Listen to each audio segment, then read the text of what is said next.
The whispering started 3 months after Eleanor died. At first, James thought grief had finally broken him. 72 years on this earth, over 4 decades married to the same woman, and now his mind was playing the cruelest trick. Her voice, soft as autumn rain against the bedroom window, calling his name in the dark. James Calloway sat upright in his study, the leather chair creaking beneath his weight. The grandfather clock in the corner struck 2, its deep resonance filling the quiet room. Through half-drawn curtains, moonlight spilled across stacks of research papers and dog-eared journals. Sleep evaded him again tonight. It had become his unwelcome routine since Eleanor's passing, these midnight vigils with only memories and whiskey for company. Outside his Victorian home near the university campus, a gentle October wind rustled the maple trees. Inside, the central heating clicked and hummed, fighting the early fall chill. James ran a calloused hand over his face, feeling the rough stubble and deep lines that told the story of his 67 years. 4 decades in military service and special operations before transitioning to academia had left their mark on his body. Silver hair cropped short out of habit rather than regulation, shoulders still square despite the arthritis that plagued his joints on rainy days. He reached for the crystal tumbler on his desk, rolling the amber liquid thoughtfully before taking a sip. The burn in his throat was familiar, comforting. On his desk lay the manuscript for his latest work, Conscious Dreaming, The Science of Lucid States, a culmination of his second career as a professor of consciousness studies. Beside it sat a framed photograph of Eleanor, her silver-streaked hair blowing in the wind at Cape Cod, blue eyes crinkling with laughter. That summer before the diagnosis, before everything changed. "I'm losing my mind, Ellie," he whispered to the empty room, to the photograph that couldn't answer back. "I keep hearing your voice." The whispering had started as something easy to dismiss, the wind, the house settling, his imagination. But over weeks, it had grown more distinct, more purposeful. Eleanor calling his name, saying things he couldn't quite make out, her voice seemingly trapped behind some invisible barrier. Just this morning, as he drifted in the space between sleep and wakefulness, he'd heard her clearly. "Find me in the between, James. I'm still here." The phone rang, shattering the silence and nearly causing James to spill his drink. Only one person would call at this hour. He answered without checking the display. "Harold, what's got you up at this ungodly hour?" Harold Winter's gruff voice came through the speaker. "Same thing as you, I'd reckon. The dream's getting worse for you, too?" James felt a chill that had nothing to do with the autumn night. Harold had been with him in Vietnam, part of the same classified program. They didn't speak of it often, those strange months in '72 when the military had experimented with things beyond conventional warfare. Operation Morpheus, they'd called it. Teaching soldiers to fight in their sleep. "It's not just dreams anymore, Harold." James's voice dropped to a near whisper. "I'm hearing her when I'm awake." A heavy silence stretched between them, filled with unspoken understanding. Harold had lost his wife to cancer too, just 2 years before Eleanor's diagnosis. The parallels in their lives had always been uncanny, as if their fates had been intertwined since those jungle operations decades ago. "You remember what the old monk taught us about the spaces between?" Harold finally asked. "The threshold between sleep and waking?" "The liminal space," James replied automatically. The term had featured prominently in his research and writing over the years, though he'd been careful never to reveal its true origins. "What are you suggesting?" "I'm not suggesting anything," Harold said. "I'm telling you what's happening. They're trying to reach us from there. Catherine's been coming to me too, but not just in dreams. And Jimmy, I think our wives aren't the only ones." James closed his eyes, remembering the techniques they'd learned all those years ago. The Special Forces unit had been dispatched to a remote region where American troops had reported strange phenomena, shared nightmares, premonitions, inexplicable knowledge of enemy movements. Military intelligence had tracked down an ancient monastery high in the mountains where monks practiced a form of meditation unlike anything the Western world had documented. Project Morpheus had been born from the military's desire to weaponize these techniques. James, Harold, and 4 others had been selected to learn from a Japanese-American monk who went simply by Tanaka. They'd spent 3 months learning to consciously navigate the dream state, to enter the minds of others, to walk in what Tanaka called the spaces between worlds. "Have you been practicing the techniques?" Harold asked, pulling James back to the present. "No," not since Eleanor got sick. James had abandoned the meditation practices years ago. The military had officially shut down Project Morpheus after Vietnam, claiming inconclusive results. The 6 men who'd been part of it were sworn to secrecy, their unusual abilities classified and eventually forgotten, or so they'd thought. "You need to start again," Harold insisted. "Something's happening in the between, Jimmy, something that involves our wives and God knows how many others." "You're talking like they're still alive, Harold." James felt the familiar ache of loss rising in his chest. "They're gone." "Are they? Then why can I still feel Catherine? Why can you hear Eleanor?" The intensity in Harold's voice was jarring. "Remember what Tanaka taught us. Death isn't what we think it is. It's just another threshold." James glanced at his watch. "I have office hours tomorrow morning. Let's meet for lunch, the usual place." After hanging up, James sat motionless in his chair, staring at the manuscript on his desk. His academic work had always been a safe way to explore the phenomena he'd experienced in Vietnam without revealing classified information. His colleagues respected him as a pioneer in consciousness studies, never knowing that his theories were built on first-hand experience rather than pure hypothesis. He pulled out his desk drawer and removed a worn leather journal, its pages yellowed with age. Inside were his notes from those months training with Tanaka. The breathing techniques, the visualization exercises, the method of releasing tension from the body part by part to achieve the perfect state between consciousness and unconsciousness. The doorway to the between. James hadn't opened this journal in over 15 years. Yet now, with Eleanor's voice echoing in his mind and Harold's urgency over the phone, the old practices called to him. He closed his eyes and began the breathing pattern. 4 counts in, hold for 7, 8 counts out. The familiar rhythm came back easily, muscle memory taking over. He started the body scan, just as Tanaka had taught them, releasing tension from his feet, feeling them grow heavy against the floor, moving upward to his calves, his thighs, his hips, each exhale carrying away the tightness, each part of his body surrendering to gravity. By the time he reached his shoulders, a familiar buzzing sensation had started at the base of his skull. The gateway was opening. James hadn't felt this sensation in years, but his body remembered. The vibration spread across his scalp, down his spine. The room around him seemed to fade, sounds becoming distant, as if he were sinking underwater. "Eleanor!" he called into the void, not with his physical voice, but with his mind. The response came immediately, clearer than ever before. "James, finally." Her voice surrounded him, familiar yet somehow different, more resonant, unburdened by physical limitations. James felt a surge of emotions, grief, hope, disbelief, joy, threatening to break his concentration and pull him back to full wakefulness. "Where are you?" he asked, struggling to maintain the delicate balance of consciousness. "In the between." "But something's wrong here, James. Something's hunting us."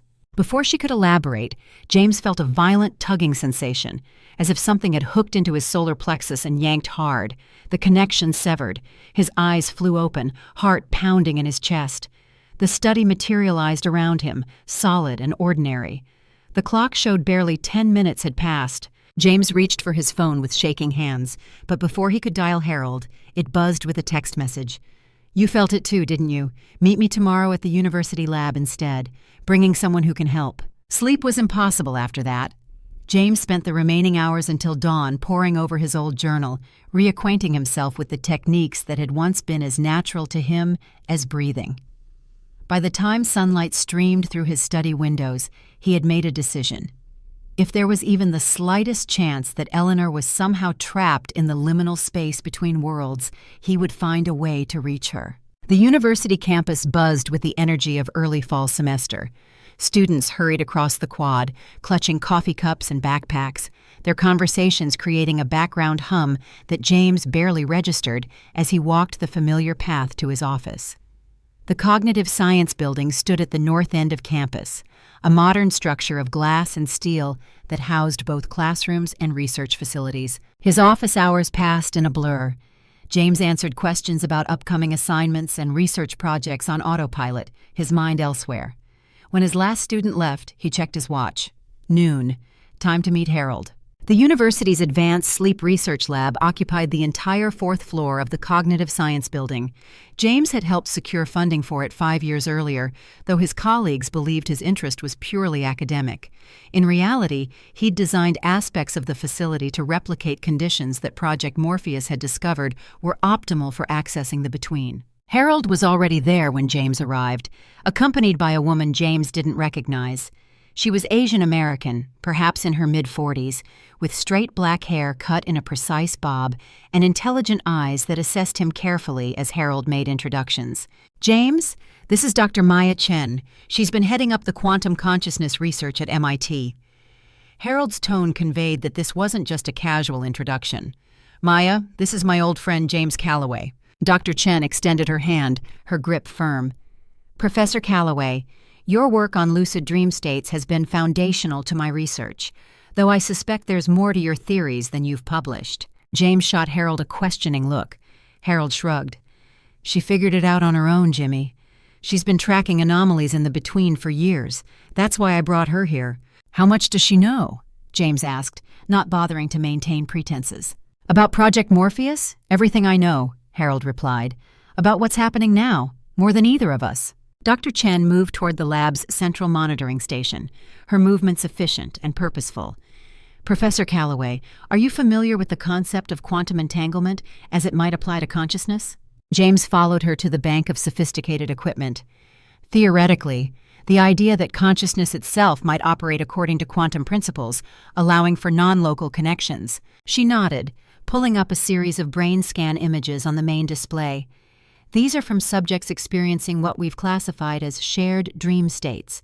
Note the unusual activity in the thalamus and pineal gland." She pointed to bright spots on the scans. "Now compare them to these." The second set of images showed similar patterns, but with one striking difference: areas of unusual darkness, like negative space surrounding the bright activity. "What am I looking at?" James asked, though a sinking feeling told him he already knew.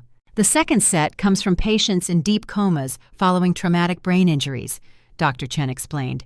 "Patients who, by all conventional measures, should show minimal brain activity. Yet they're exhibiting patterns consistent with conscious dream states. And here's where it gets interesting. Family members of these patients report vivid dreams of interaction with their loved ones, often receiving information they couldn't possibly know." Harold placed a hand on James's shoulder. "Just like us, Jimmy. Just like Eleanor and Catherine." James felt the room tilt slightly as the implications sank in. "You're suggesting that consciousness can exist in some kind of intermediate state after physical trauma or death?" "I'm not suggesting it," Dr. Chen replied. "I'm presenting evidence that it does. The between, as you call it, appears to be a genuine quantum field where consciousness can persist independent of physical brain function. My theory is that certain individuals, like you and Mr. Winters, can access this field voluntarily, while others get trapped there when the physical body can no longer sustain them." James sank into a nearby chair. "And you believe our wives are there, in this field?" "Based on what Harold has told me about your experiences, yes." Dr. Chen's voice softened slightly. "But there's more, Professor Calloway. Something is disrupting the field. These dark areas—" She pointed again to the scans. "They've been growing. Consciousness signatures that were once clear are being consumed, for lack of a better term." "Eleanor said something's hunting them," James said quietly. Dr. Chen's eyes sharpened with interest. "You've made contact recently?" "Last night, briefly. Then we need to act quickly." She turned to a cabinet and retrieved what looked like an advanced version of an EEG cap. "With your permission, I'd like to monitor your brain activity while you attempt contact again. Here, under controlled conditions." James hesitated, looking to Harold, who nodded encouragingly. "She knows what she's doing, Jimmy, and time may be running out." The setup took nearly an hour. James was connected to an array of monitoring equipment, electrodes attached to his scalp, chest, and fingertips. Dr. Chen worked methodically, occasionally consulting with Harold, who seemed surprisingly familiar with the equipment. "Harold's been working with me for 6 months, Dr. Chen explained, noticing James's questioning look, "after his wife made contact." "And you never thought to tell me?" James asked his old friend. Harold's weathered face showed a mixture of guilt and determination. "Wasn't sure you'd believe me, not after you'd spent so many years burying those old skills. But when you called about hearing Eleanor, I knew it was time." When everything was ready, Dr. Chen dimmed the lights and adjusted the room temperature. We found that 68 degrees Fahrenheit is optimal for maintaining the partial sleep state needed to access the quantum field, she explained. I'll guide you through the initial relaxation, then you'll need to implement the techniques you learned in Project Morpheus. James reclined in the specialized chair, which adjusted to support his body in perfect neutral alignment. The familiar weight of the EEG cap felt strangely comforting, a technological anchor as he prepared to venture into the unknown. Dr. Chen's voice came through speakers positioned to create an immersive sound environment. Begin with deep breathing. 4 count in, 7 count hold, 8 count out. Focus on the rhythm. James closed his eyes and followed her instructions, though he hardly needed the guidance. His body remembered. With each breath, he felt himself sinking deeper, the external world growing more distant. Now begin the body scan, Dr. Chen continued. Release tension from your feet, feeling them grow heavy. James progressed through the technique, systematically relaxing each muscle group. As he reached his chest, the familiar vibration began at the base of his skull, spreading across his scalp and down his spine. The between was opening to him. Your brain waves are shifting to the border between theta and delta states. Dr. Chen's voice sounded farther away now. Perfect. Continue. As James completed the body scan, reaching his head, the vibrations intensified. The darkness behind his closed eyelids began to shift, patterns of light emerging, coalescing into shapes. The between was no longer just a concept or a memory. It surrounded him, a vast space neither physical nor imaginary. Here, consciousness took on visible form. Thoughts appeared as streams of light, emotions as colors and textures. James recognized the environment from his training decades ago, but it seemed different now. Darker at the edges, the usual brilliant colors muted. "Eleanor?" he called into the vastness. For several moments, nothing happened. Then, gradually, he sensed a familiar presence, not just heard or felt, but known in a way that transcended physical senses. Eleanor's consciousness, the essential pattern that had been her, began to take shape before him. She appeared not as her physical self, but as a luminous pattern of energy that James nonetheless recognized instantly as his wife. Their consciousnesses intertwined, and in that connection, information flowed between them without the need for words. He understood immediately that she was trapped, unable to move on from the between. He sensed her fear, not for herself, but for him, a warning, danger. Images flashed between them. Other souls trapped like her, their energy patterns gradually fading. A darkness moving through the between, consuming these patterns. The darkness had awareness, purpose, hunger. It feeds on memory, on identity. Eleanor's thoughts came to him. It's ancient, James. It's always been here, but something has made it stronger, more aggressive. How do I help you? James asked. Find Tanaka. He knows more than he taught you. The connection between them stuttered, like a radio losing signal. James sensed the approach of something vast and cold, a void that consumed light and energy. It's coming. Eleanor's presence flickered. Go back, James. It can follow you if it finds you here. I won't leave you. You must. Gather the others. Prepare. It's not just me at stake. Before James could respond, he felt Eleanor's consciousness push against his, forcefully ejecting him from the deep meditative state.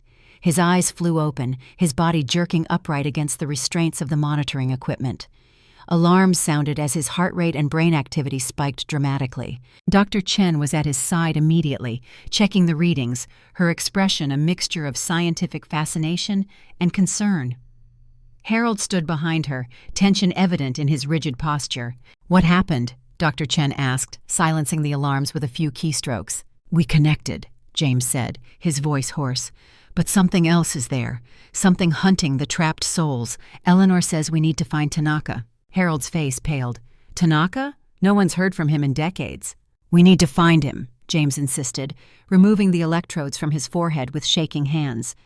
Eleanor says he knows more than he taught us, about the between, about this entity. Dr. Chen was studying the readouts with intense concentration. Professor Calloway, during your connection we recorded something extraordinary. She pointed to a section of the data where his brainwave patterns showed a bizarre doubling effect. These secondary patterns don't match your brain's signature. They're entirely distinct. Eleanor, James said with certainty. Yes, but look at this. She indicated an area at the end of the recording where both patterns were disrupted by amorphous dark zones. Something interrupted your connection, something that left a quantifiable impression on our instruments. Harold leaned closer to the screen. The thing that's hunting them. Whatever it is, it has a measurable effect on the quantum field, Dr. Chen confirmed, which means it's not just subjective experience, it's real, in some fundamental sense of the word. James stood up, steadying himself against the chair. We need to move quickly. Is there any way to track down Tanaka? Military records? Already tried, Harold said. Dead end. After the project shut down, he disappeared completely. Then we need to... James stopped mid-sentence as his phone buzzed. A text message from an unknown number. Grandpa, need to see you ASAP, at your house. It's about Grandma, Sophia. My granddaughter, James explained, showing the message to Harold. Eleanor's been appearing in her dreams too. I thought it was just grief. Generational sensitivity, Dr. Chen mused. It's been documented in quantum consciousness studies, certain abilities running in family lines. I need to go, James said, gathering his things. But we need a plan. If what Eleanor showed me is true, there are dozens, maybe hundreds of souls trapped in the between, being slowly consumed by this entity. Come to my lab at MIT tomorrow, Dr. Chen said, handing him a card with her contact information. Bring your granddaughter. I've been developing technology that might help us map the quantum field more precisely, maybe even establish a more stable connection. Harold placed a hand on James's shoulder. I'll contact Sam and Frank. If we're really going up against something in the between, we'll need the whole Morpheus team. What about Doc and Martinez? James asked, referring to the other two surviving members of their unit. Doc's in a VA hospital in Phoenix, advanced Parkinson's. Harold's expression darkened. Martinez dropped off the grid 5 years ago. Last I heard, he was living in some mountain cabin in Colorado. Find them, James said firmly. All of them. If Tanaka taught us anything, it's that our abilities are stronger together. Outside, the autumn afternoon had turned overcast, a chill wind carrying the promise of rain.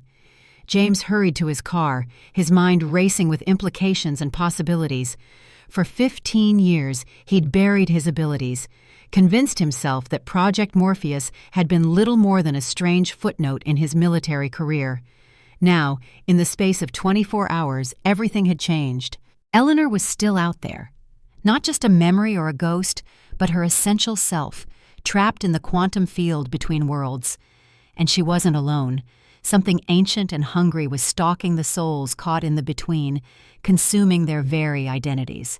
As James drove home, rain began to fall, fat drops spattering against the windshield. The wipers swept back and forth in a hypnotic rhythm that nearly matched the breathing pattern Tanaka had taught them.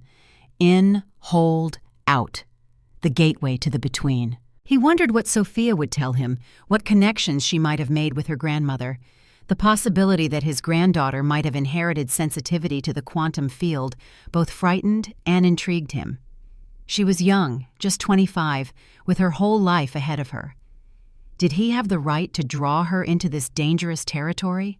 But if Dr. Chen was correct, if some entity was disrupting the quantum field where consciousness itself might persist after death, the implications went far beyond Eleanor or the other trapped souls. This was potentially a threat to the fundamental nature of human existence itself. James's Victorian house came into view as he turned onto his street. In the gathering darkness, lights glowed warmly behind curtained windows. A sleek blue sedan was parked in the driveway, Sophia's car. As he pulled alongside it, James noticed something unusual. A pattern of condensation on the driver's side window, not random, but deliberate, as if someone had traced a symbol with their finger. He recognized it immediately, one of the visualization aids Tanaka had taught them for accessing the between. James hadn't seen that symbol in over 40 years. He hadn't taught it to anyone, certainly not to Sophia. Yet there it was, drawn by someone who knew its significance. James felt a chill that had nothing to do with the autumn rain. Either Sophia knew far more than he'd suspected, or someone else had been in her car. The front door opened before he reached it. Sophia stood in the doorway, her silhouette backlit by the warm light from the entryway. Eleanor's eyes looked back at him from his granddaughter's face, filled with a knowledge that sent another chill down his spine. "Grandpa," she said, her voice steady despite the tension evident in her posture. "Grandma says we don't have much time." James glanced back at her car. at the symbol traced in the condensation. "Where did you learn to draw that?" Sophia followed his gaze. "In my dreams. Grandma showed me. She said it would help me find the doorway." She stepped back, inviting him in from the rain. "There's someone else here to see you." The hairs on James's neck stood on end as he stepped into the foyer, water dripping from his raincoat onto the hardwood floor. The house smelled of jasmine tea, a scent that transported him instantly back to the mountains of Vietnam, to a monastery perched on the edge of a cliff where 6 American soldiers had learned to walk between worlds. In the living room, a small, elderly Japanese man sat calmly in James's favorite armchair. He couldn't be younger than 85, his face a network of deep lines, hair pure white and sparse. Despite his age, he sat with the straight-backed posture of a much younger man. When he looked up at James, his dark eyes held the same penetrating intelligence that James remembered from decades earlier. "Master Tanaka," James breathed. The old man inclined his head in a slight bow. "Captain Calloway, it has been many years." "How?" James struggled to form the question. "How did you find me?" "I never lost you, Captain." Tanaka's voice was softer than James remembered, but still carried that distinctive tone of absolute certainty.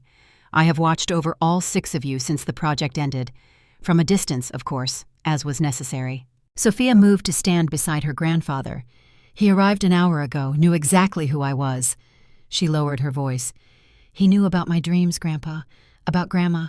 James shrugged off his wet coat and sank into the couch across from his former teacher. 1,000 questions competed in his mind. Why now, after all these years? Tanaka's gaze shifted to the window, where rain streaked the glass like tears. "Because the barrier is weakening. What we call the between has always existed, the space where consciousness dwells when not anchored to physical form. But something has changed. The ancient one grows stronger." "The entity that's hunting trapped souls," James said. "Eleanor showed me." Tanaka nodded. "In my tradition, it is called Musaboru, the devourer of dreams. It has always existed in the between, feeding gently on the fading memories of those passing through. A natural part of the cycle, helping souls release their earthly identities before moving on." The old man's expression darkened. "But now it hungers for more. It consumes entire consciousnesses before they can transition, and it has developed a taste for reaching into our world, for active dreamers. Like us," James said, "like the Morpheus team, and like your granddaughter." Tanaka's gaze shifted to Sophia. "She has the gift naturally, what we had to teach you through rigorous training. She walks the between in her sleep, has done so since childhood." James turned to Sophia in shock. "You never told me." She shrugged, looking suddenly younger, vulnerable. "I thought everyone had vivid dreams. It wasn't until Grandma started appearing that I realized it might be something more." "Eleanor recognized the gift in her," Tanaka explained. "She has been protecting Sophia from the devourer, but her strength wanes. All those trapped in the between grow weaker as the devourer feeds." James leaned forward. "How do we stop it? How do we free those who are trapped?" "Not we, Captain." Tanaka's voice carried a note of regret. You and the other Morpheus Dreamwalkers. Only those trained in both worlds can confront the devourer." "But why us? Why now?" James pressed. "This devourer has existed forever, according to you. What changed?" Tanaka was silent for a long moment, his weathered hands folded in his lap. When he spoke, his voice had dropped to barely above a whisper. "Your government did not abandon the research after Vietnam. They continued in secret, without my guidance or the proper spiritual foundations. They tore holes between worlds, Captain. They created doorways that cannot be closed." The implications hit James like a physical blow. "Project Morpheus continued? Without us?" "Under different names, different agencies." Tanaka nodded. "They tried to weaponize the between, to use it for espionage, for warfare. They sent untrained minds across the threshold without protection. Many never returned to their bodies. Others brought back attachments. And they woke the devourer," James concluded, the pieces falling into place, "made it aware of our world in a new way." "Yes," Tanaka's confirmation hung in the air between them. "And now it hungers for more than just the fading memories of the transitioning dead. It wants active, living consciousness. It has learned to reach through dreamers to our world." Sophia sat beside James on the couch, her face pale. "That's why Grandma has been warning me to be careful in my dreams. She said something was watching me, following me back. Your grandmother has been using her own essence to shield you, Tanaka said, but each time she grows weaker, as do all those trapped in the between who try to protect the living they left behind. So what do we do? James asked, fighting to keep his voice steady as anger and fear battled within him. How do we stop this thing and free those trapped souls? We must seal the tears between worlds, Tanaka said, and to do that, we need the full Morpheus team, all 6 of you, working together as you were trained. Your combined consciousness, properly directed, can repair the damage done. But Doc has Parkinson's, James protested, and Martinez dropped off the grid years ago. Harold Winters is already gathering them, Tanaka replied. Samuel Peterson's physical limitations do not affect his abilities in the between. As for Frank Martinez, his isolation has actually strengthened his skills. He has been fighting the Devourer on his own for years, though he did not know its nature. James felt overwhelmed by the rapid cascade of revelations. Just 24 hours ago, his greatest concern had been finishing his manuscript and managing his grief. Now he was facing an interdimensional entity threatening the fabric of consciousness itself. There's one more piece to this, Tanaka continued. Dr. Maya Chen's research. Her technology, combined with our techniques, will allow us to map the tears precisely and focus our efforts. James stared at the old master. You know about Dr. Chen? I have guided her research from afar for many years, Tanaka said with the hint of a smile. She does not know it, of course, but certain insights, certain dreams that led to her breakthroughs, those were not entirely her own. You've been manipulating all of us, James said, anger flaring, setting up this moment. Not manipulating, Captain. Preparing. Tanaka's calm remained unshaken. I have spent 40 years watching the damage spread, trying to contain it through subtle means. But the time for subtlety has passed. The Devourer grows too powerful. If we do not act now, the barrier between worlds will collapse completely. And then what happens? Sophia asked, her voice small. Tanaka's expression was grave. Then consciousness itself becomes unstable. Dreams and reality blur. The Devourer feeds freely on both the living and the dead. Madness engulfs humanity. Thunder rumbled outside, as if nature itself were underscoring the direness of Tanaka's warning. Rain lashed against the windows with renewed intensity. How long do we have? James asked. Days, perhaps a week. Tanaka rose from his chair with the careful movements of advanced age. The transition will accelerate as the barrier weakens. Already, sensitive people around the world report increasing nightmares, waking hallucinations, lost time. James thought of his colleagues at the university, the recent increase in students reporting sleep disturbances and vivid dreams. He'd attributed it to normal start-of-semester stress. Where do we begin? He asked, decision made. First, we gather the team, Tanaka said. Harold is bringing Samuel Peterson from Arizona tonight. Frank Martinez is already on his way from Colorado. And Dr. Chen, her lab? Tomorrow morning, Tanaka confirmed. But tonight, we must prepare. You have forgotten much, Captain. Your body remembers, but your conscious mind resists the old techniques. I accessed the between earlier today, James protested, at Dr. Chen's lab. Crudely, Tanaka said without judgment. Like a man who once played concert piano trying to remember a sonata after decades without practice. We must refine your skills quickly if you are to confront the Devourer and survive. Sophia stood up. Teach me too. If I have this gift naturally, I should use it to help. No, James said immediately, protective instinct flaring. This is too dangerous. Your granddaughter is already involved, Tanaka said gently. The Devourer has sensed her abilities. It will find her whether she helps us or not. Better she knows how to protect herself. James wanted to argue, to shield Sophia from the dangers of the between, but he recognized the truth in Tanaka's words. If what the old master said was true, nowhere would be safe for natural dreamwalkers once the barrier collapsed completely. Very well, he conceded, but she stays back from any direct confrontation. Of course, Tanaka agreed. Now we should begin. The techniques require physical and mental preparation. James glanced at his watch. It was barely 6 in the evening, yet it felt as if days had passed since his phone call with Harold in the early morning hours. What about Eleanor? Can I speak with her again? Tanaka's expression softened. Yes, Captain. That connection will help strengthen you for what is to come. But first, you must relearn how to approach the between safely, without leaving yourself vulnerable to the Devourer's attention. For the next several hours, James's living room became a training ground for skills he had thought long abandoned. Tanaka guided him and Sophia through breathing exercises, visualization techniques, and the precise method of body relaxation that facilitated access to the between without surrendering consciousness. The old master had brought supplies, incense that triggered memory pathways, awakening muscle memory from James's training decades earlier, small river stones with symbols etched into their surfaces that helped focus concentration. As the night deepened, the rain outside gradually subsided, giving way to a preternatural stillness that seemed to reflect their meditative state. The body must be completely relaxed, yet the mind remains alert, Tanaka instructed as they sat cross-legged on cushions arranged on the floor.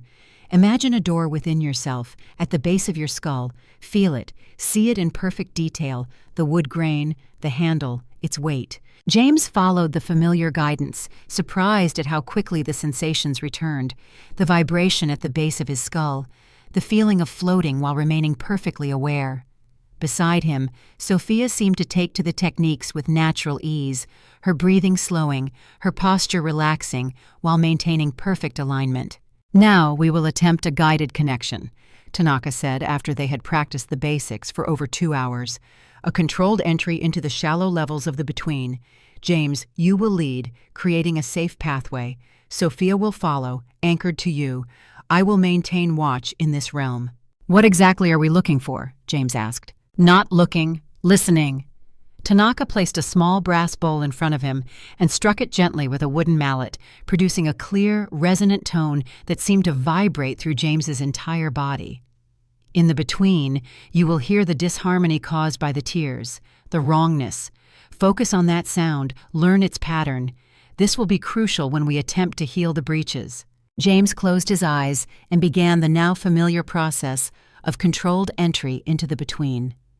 The door in his mind opened easily this time, revealing not darkness, but a luminous twilight landscape. The between looked different here in the shallows, less formed, more impressionistic, like an artist's sketch rather than a completed painting. He sensed Sophia's presence behind him, her consciousness tethered to his by a filament of shared intent. Tanaka had taught them to visualize this connection as a silver cord, ensuring that neither would become lost in the vastness of the between. "Listen," James instructed Sophia, not with words but with directed thought. At first, there was only the ambient sound of the between, a gentle humming, like distant bees or the earth's own breathing. But as they adjusted to this realm, discordant notes became apparent, jagged interruptions in the harmonious background, like a symphony where several instruments had gone catastrophically out of tune. "I hear it," Sophia's consciousness communicated, like glass breaking in slow motion. "Those are the tears," James confirmed, recognizing the wrongness instantly. "Focus on the largest disruption. We won't approach it, just observe." They directed their attention toward the most pronounced discord. In the misty landscape of the between, the tear manifested visually as a jagged black fissure in the fabric of reality itself, edges pulsing with unhealthy light. Around it, the usual luminescence of the between was diminished, as if something were draining the energy from this realm. As they observed from a safe distance, movement caught their attention. Shadows flowed around the edges of the tear, some taking vaguely humanoid forms before dissolving back into amorphous darkness. "Lost souls," James realized with a chill. Consciousness fragments trapped by the distortion. And then they felt it, a presence vast and ancient, moving behind the tear like a shark patrolling deep waters. The devourer. It couldn't see them at this distance, in this shallow level of the between, but its malevolent awareness permeated the area around the breach. "We should go back," James communicated to Sophia, feeling her fear as his own through their connection. As they began to withdraw, a familiar presence brushed against James's consciousness. Eleanor. Not fully formed as in their earlier connection, just a fleeting touch, like fingers brushing in a crowded room. "James," her voice was faint but unmistakable. "Be careful, it's stronger than you know." Before he could respond, her presence faded. James completed their withdrawal from the between, guiding Sophia back through the visualized doorway and into full waking consciousness. They opened their eyes simultaneously, finding themselves still seated on cushions in the living room. Tanaka watched them with keen attention, noting their rapid breathing, and the sheen of perspiration on their foreheads. "You encountered something," he observed. "The tear," James confirmed. "And the devourer, though at a distance. And Eleanor, just briefly." Tanaka nodded. "Good. You maintained control and returned safely. This is progress." Sophia hugged herself, shivering slightly despite the room's warmth. "Those shadows around the tear, they were people once, weren't they?" "Fragments," Tanaka explained gently. "When a soul becomes trapped and the devourer feeds, it doesn't consume all at once. It takes memories first, identity, leaving behind echoes that slowly fade." James felt sick at the thought of Eleanor suffering such a fate. "How many tears are there?" "Dozens, perhaps hundreds." Tanaka's expression was grim. "Each experiment your government conducted created new breaches, some small, some catastrophic. And we're supposed to seal all of them?" James couldn't keep the skepticism from his voice. 6 aging veterans and a handful of scientists? "Not all at once," Tanaka replied. "We begin with the largest, the most dangerous, the one you just observed. Seal that, and the smaller ones become manageable." James checked his watch. Nearly midnight. Harold should be arriving with Doc soon, and hopefully Martinez isn't far behind. As if summoned by his words, headlights swept across the living room as a vehicle pulled into the driveway. Moments later, the doorbell rang. James opened the front door to find Harold supporting a frail-looking man with thinning white hair and trembling hands. Samuel Doc Peterson had aged far beyond his 70 years, his once powerful frame now stooped and diminished. But his eyes, when they met James's, held the same sharp intelligence they always had. "Jimmy," Doc greeted him, his voice wavering but warm. "Heard you need a medic for one last mission." Behind them, a battered pickup truck pulled to the curb. A stocky, bearded man in his mid-60s emerged, moving with the careful precision of someone accustomed to watching for threats. Frank Martinez had always been the most paranoid of their group, even before Project Morpheus. The intervening decades had apparently only intensified this tendency. "Tanaka found you," Martinez said without preamble as he approached the porch. "Figured it had to be serious." "It is," James confirmed, ushering them all inside. "More serious than any of us imagined." As they gathered in the living room, James performed introductions. "This is my granddaughter, Sophia. She has natural dream-walking abilities." The veterans assessed her with the careful scrutiny of men accustomed to evaluating potential assets and threats. Doc offered a trembling hand, which Sophia shook gently. "Eleanor's genes," he noted with a smile. "I can see it." Martinez merely nodded, his attention already focused on Tanaka. "You said the project went wrong, that they kept going without us." "After a fashion," Tanaka confirmed. "Different agencies, different approaches, but the same fundamental mistake, treating the between as territory to be conquered rather than a realm to be respected." Harold helped Doc into an armchair. "We've all been experiencing increased activity. Dreams, visitations, strange phenomena. It's been building for years, but the intensity of the last few months is unprecedented." Doc nodded, his hands shaking despite his evident effort to control them. "My wife died 3 years ago. Started visiting me in dreams last summer. Recently the dreams have become warnings." "Catherine, too," Harold said. "Always the same message, something hunting, something feeding." Martinez removed his weathered jacket, revealing muscular forearms covered in strange tattoos, symbols James recognized from their Morpheus training. "I've been fighting it," he said simply. "Out in the mountains, where the barriers are naturally thinner. Didn't know what it was, just knew it was wrong. Hungry." "You've encountered the devourer directly?" Tanaka asked, suddenly alert. Martinez nodded. "Not by choice. It followed me back from a deep walk about 5 years ago. Been trying to break through to my consciousness ever since. The tattoos help, walking wards, like you taught us." "This is valuable," Tanaka said. "You have seen its methods, its weaknesses, perhaps." "It's not invincible," Martinez confirmed. "Just ancient and patient, and growing stronger." James felt a surge of hope for the first time since this ordeal began. If Martinez had fought the entity and survived, perhaps they truly did have a chance. "Tomorrow we meet with Dr. Chen at MIT, he informed the group. "Her technology, combined with our abilities, might give us the edge we need." "Technology," Martinez scoffed. "This isn't a problem machines can solve, Jimmy." "Not alone," Tanaka interjected smoothly. "But as focus, as amplification for your combined consciousness, yes, Dr. Chen's devices may prove essential." The grandfather clock in the corner struck midnight, its deep tones resonating through the room. The Morpheus team was assembled once more, older and worn by life, but still bound by their shared experiences in the between. Along with Sophia and Dr. Chen, they represented humanity's only defense against an ancient entity growing stronger by the day, feeding on trapped souls and threatening to break through into waking reality. James looked at each face in turn, his old comrades, his granddaughter, his former master. Tomorrow they would begin planning their assault on the largest tear in the fabric between worlds. Tomorrow they would prepare to confront the devourer directly, to free Eleanor and countless others trapped in the between. But tonight, they needed rest. Real, physical rest in the world of matter and time. The battles to come would demand every ounce of their strength, every fragment of skill remembered from their training decades ago. "We should sleep," James said, suddenly aware of the bone-deep exhaustion weighing on him. "Real sleep, not dream-walking. Tanaka, can you show us how to shield our minds for the night?" The old master nodded, producing small cloth pouches from his pocket. "Herbs and minerals that discourage dream state transitions. Place these beneath your pillows.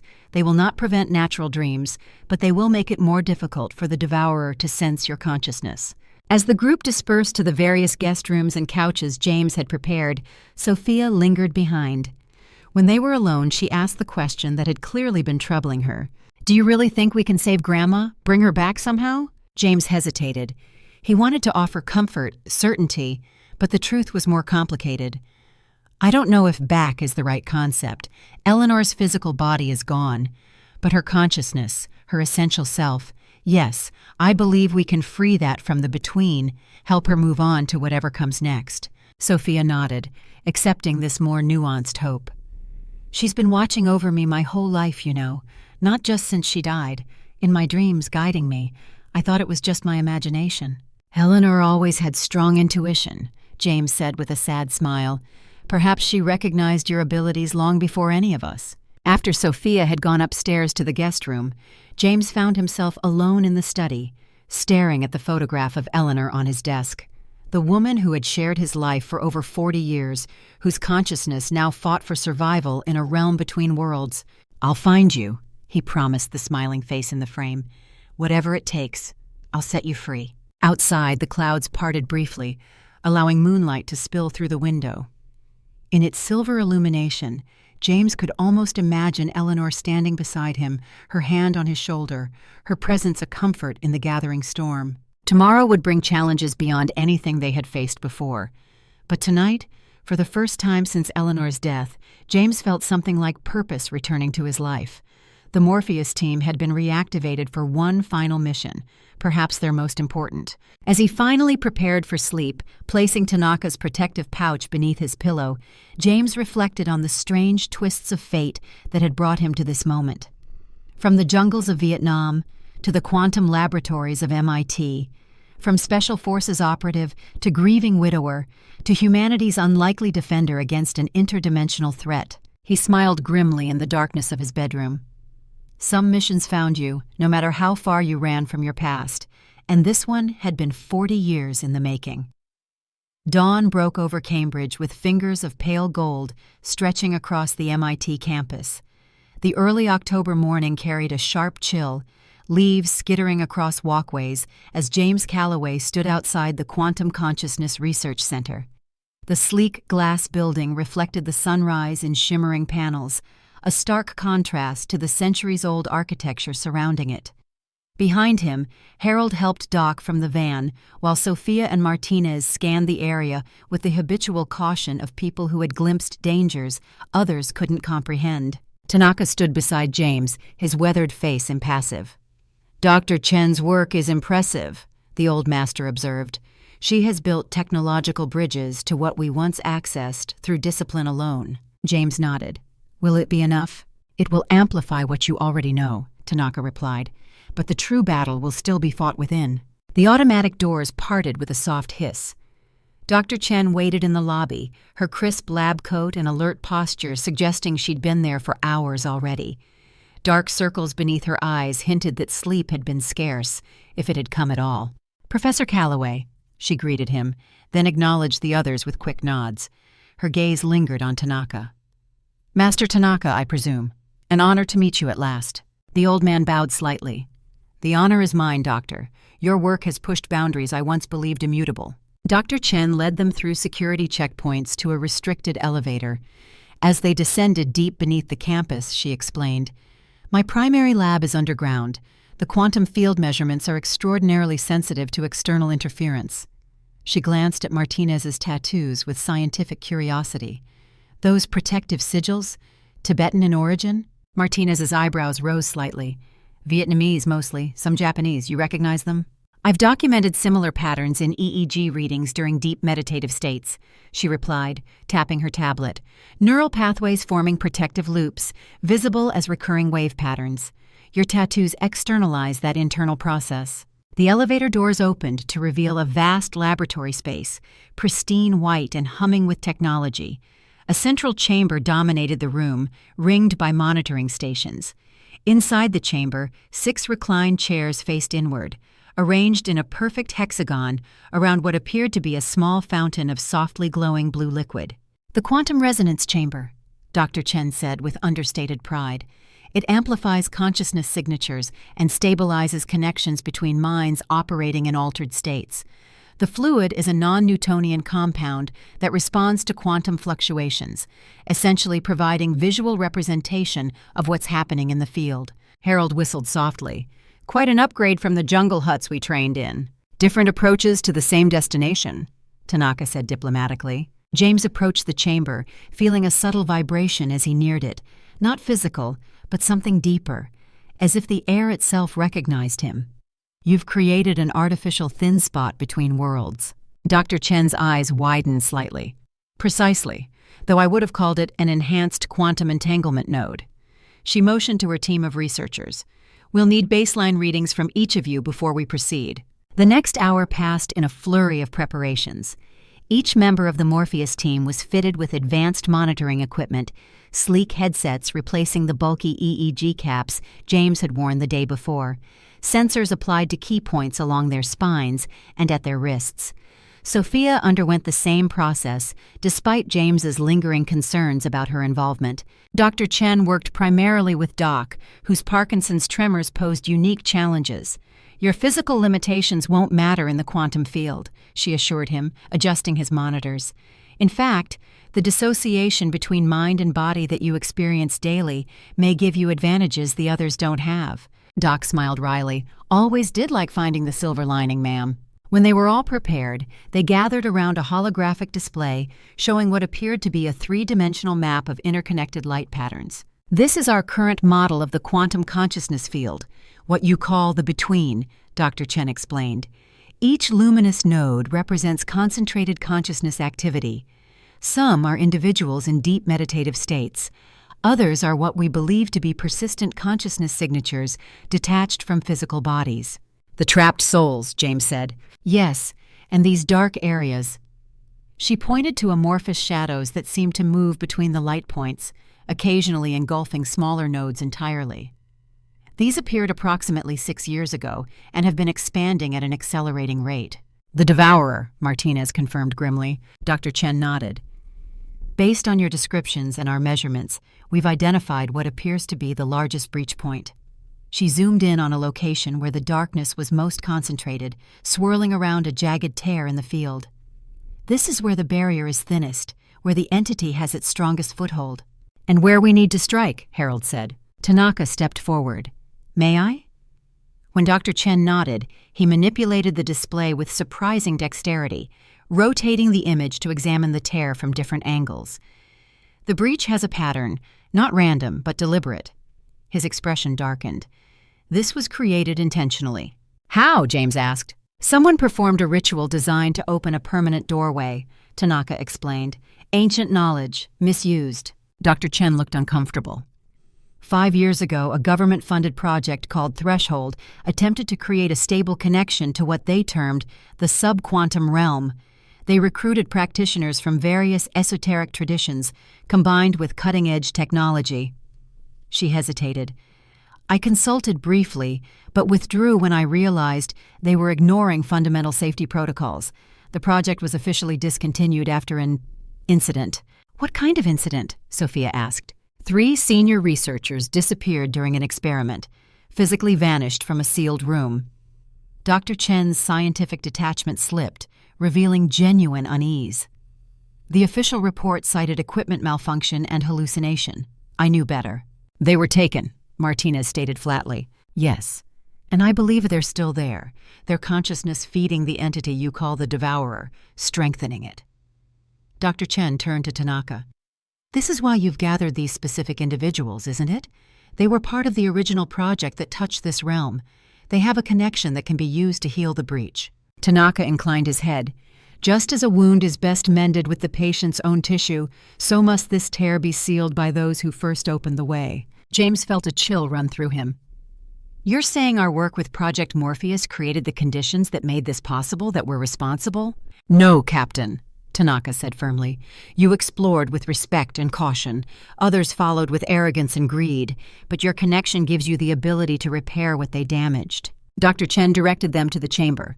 The procedure we've designed combines your meditative techniques with quantum field stabilization technology. You'll enter the between together, connected through the resonance fluid. Your shared consciousness will form a kind of spiritual suture for the breach. As they took their positions in the reclined chairs, technicians made final adjustments to their equipment. James found himself facing Sophia across the glowing blue fountain, her young face determined despite the fear he could sense beneath her composure. You don't have to do this, he told her quietly. Yes, I do, she replied. Grandma is trapped there because she was protecting me. I won't leave her. James felt a surge of pride mingled with fear. Eleanor's granddaughter, indeed, with all her courage and stubborn determination. Tanaka remained outside the chamber but close by, seated in lotus position on the floor. I will guide you from here, he explained. My body is too old for such journeys now, but my mind can still follow yours, provide direction when needed. Dr. Chen initiated the sequence. The blue fluid in the central fountain began to pulse rhythmically, matching the breathing pattern Tanaka had taught them. The lights dimmed around them, focusing attention on the glowing liquid. Begin the body relaxation technique, Tanaka instructed. Release tension from your feet, moving upward. James closed his eyes, following the familiar process. The vibration at the base of his skull manifested almost immediately, stronger than before. The between was reaching for him, or he for it. Around him he sensed the others entering the same state, their consciousnesses becoming more pronounced as their physical awareness receded. The quantum field is responding to your collective meditation. Dr. Chen's voice came through speakers, sounding increasingly distant. Remarkable coherence, maintaining monitoring protocol Alpha. The blue glow penetrated James's closed eyelids, pulsing in time with his heartbeat. The vibrations intensified, spreading throughout his body until he felt as though he might dissolve entirely. And then, with a sensation like passing through a thin membrane, he was elsewhere. The between opened around him, but different from his previous experiences. More substantial, more defined. The misty impressionism had given way to a landscape with discernible features. Rolling hills of shifting light patterns, rivers of flowing thought forms, a sky that seemed composed of interweaving consciousness streams rather than air. James became aware of the others materializing beside him. Harold, Doc, Martinez, and finally Sophia. Here in the between, Doc stood straight and strong, his Parkinson's tremors absent, his movements fluid and confident. Martinez appeared surrounded by a faint nimbus of protective energy, his tattooed wards manifesting as glowing sigils that orbited his consciousness. Stay close, James communicated to the group, not with words, but with directed thought. Remember your training. Together they moved through the strange landscape, guided by an internal compass pulling them toward the breach. As they traveled deeper, the environment darkened. The vibrant streams of consciousness grew sparse, and what remained seemed sluggish, diminished. The Devourer's influence, Harold observed. It's draining the energy from this region. They crested a rise and halted, confronted by a sight that defied easy description. Before them gaped an enormous fissure in reality itself, a jagged wound in the fabric of the between. Unlike the smaller tear James and Sophia had observed during their practice session, this breach pulsed with malevolent purpose. Around its edges, countless shadow forms writhed, fragments of consumed consciousness, neither fully present nor entirely gone. Those are the trapped souls. Sophia's thought voice held horror and pity in equal measure. Not all of them, Martinez corrected. Many have been completely consumed. These are just echoes, remnants. James scanned the shadows, searching for any sign of Eleanor. How do we find specific individuals in this chaos? Through connection, Doc suggested. His consciousness expanded slightly, taking on a healing aspect that had been his specialty in both physical and spiritual realms. Focus on the unique pattern that was Eleanor. The resonance between you will do the rest. James concentrated, holding Eleanor's essence in his mind. Not just her appearance, but the unique quality of her presence, the specific way her consciousness had always connected with his. For a moment, nothing happened. Then, faintly, he felt a response, a familiar pattern recognizing his call. There, he directed the others, near the eastern edge of the breach. They moved carefully toward the location, wary of drawing attention from whatever lurked beyond the tear. As they neared the edge, the shadow forms became more agitated, swirling in chaotic patterns that made it difficult to distinguish individual signatures. Something's disturbing them, Harold warned. The answer came immediately, as a vast presence manifested on the other side of the breach. Not physical in any conventional sense, but an ancient awareness that exuded hunger and cold intelligence. The devourer had sensed their approach. Tendrils of darkness extended through the breach, probing in their direction. The shadow forms scattered in apparent terror, all except one that moved purposefully toward James. As it approached, the amorphous shape resolved into a more defined pattern that James recognized instantly. "Eleanor!" he called out, not with sound but with his entire being. The consciousness that had been his wife responded, drawing closer. Unlike the other trapped souls, Eleanor maintained a coherent form, though James could see that her pattern was fraying at the edges, signs of the devourer's feeding. James. Her thought voice was weaker than in their previous connection, but unmistakably hers. "You shouldn't have come. Not like this, not all of you together. It's what it wants." "We're here to free you, to seal the breach," James explained. "You don't understand." Eleanor's pattern flickered with urgency. The devourer doesn't just consume consciousness. It collects knowledge. It's been learning, adapting. The more it feeds, the more intelligent it becomes. The implications hit James with chilling clarity. It's been consuming the minds of scientists, philosophers, mystics. Yes, and soldiers too, strategists. It knows how to fight now, how to plan. It allowed you to find me because it wants all of you. Eleanor's form pulsed with fear and determination.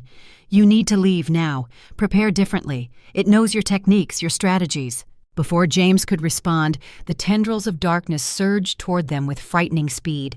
Martinez reacted first, his protective sigils flaring as he erected a barrier between the group and the advancing darkness. "We need to retreat," he grunted, the effort of maintaining the shield evident. "Regroup." "Not without Eleanor," James insisted. "You can't save me yet." Eleanor's thought voice grew fainter. "Not until you understand what you're truly fighting. Find the researchers who disappeared. They're still partially intact, protected like I am." "Protected how?" Sophia asked. "Gratitude," Eleanor answered, her pattern dimming further as she expended energy to communicate. The emotion the devourer cannot consume, strong emotional bonds preserved through gratitude. It's the one thing it cannot understand or digest. The darkness pressed harder against Martinez's barrier, which began to crack under the assault. "We need to go," he insisted. "Now!" Eleanor's consciousness brushed against James's one final time.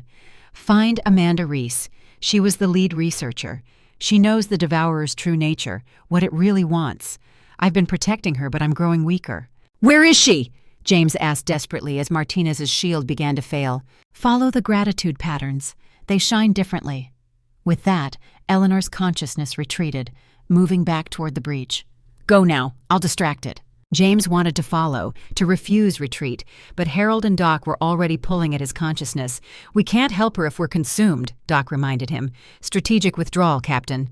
With monumental effort, James turned away, joining the others as they fled from the breach. Behind them, Eleanor's consciousness flared brightly, drawing the devourer's attention.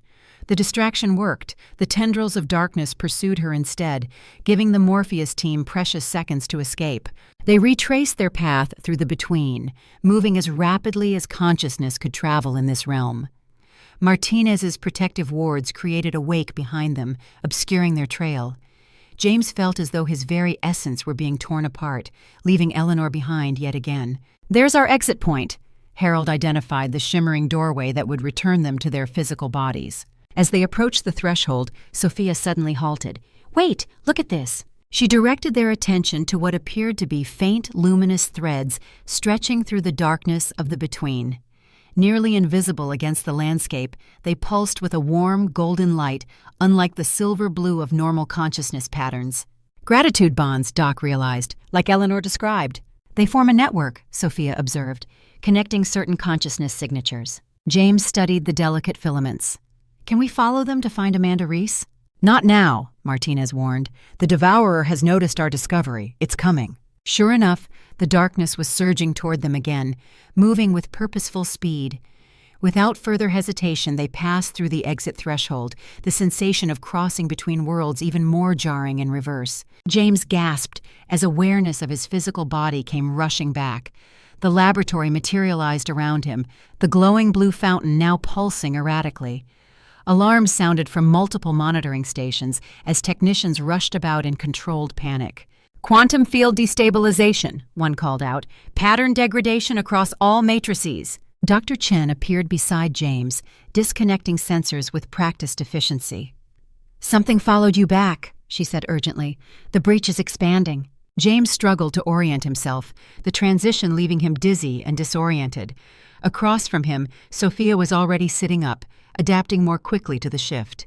Martinez lay completely still, his face contorted in concentration, tattoos seeming to writhe on his skin.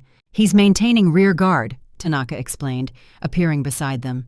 "Closing the path behind you." After a moment, Martinez relaxed, opening his eyes. "It didn't get through," he reported. "But it was close. Too damn close." Dr. Chen's team worked feverishly at their stations, stabilizing equipment and analyzing data. "The breach expanded by 17% during your expedition," she informed them.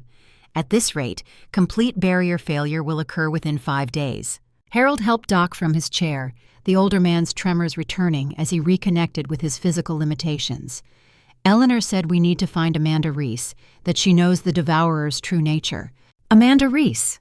Dr. Chen repeated, recognition flashing across her face. "Yes, she led the Threshold Project.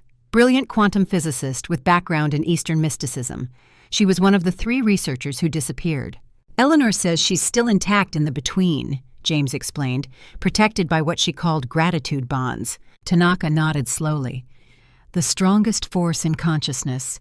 Pure appreciation creates connections that transcend normal limitations." He turned to Dr. Chen. "Can your technology locate specific consciousness signatures in the field?" "Theoretically, yes, with a proper reference point."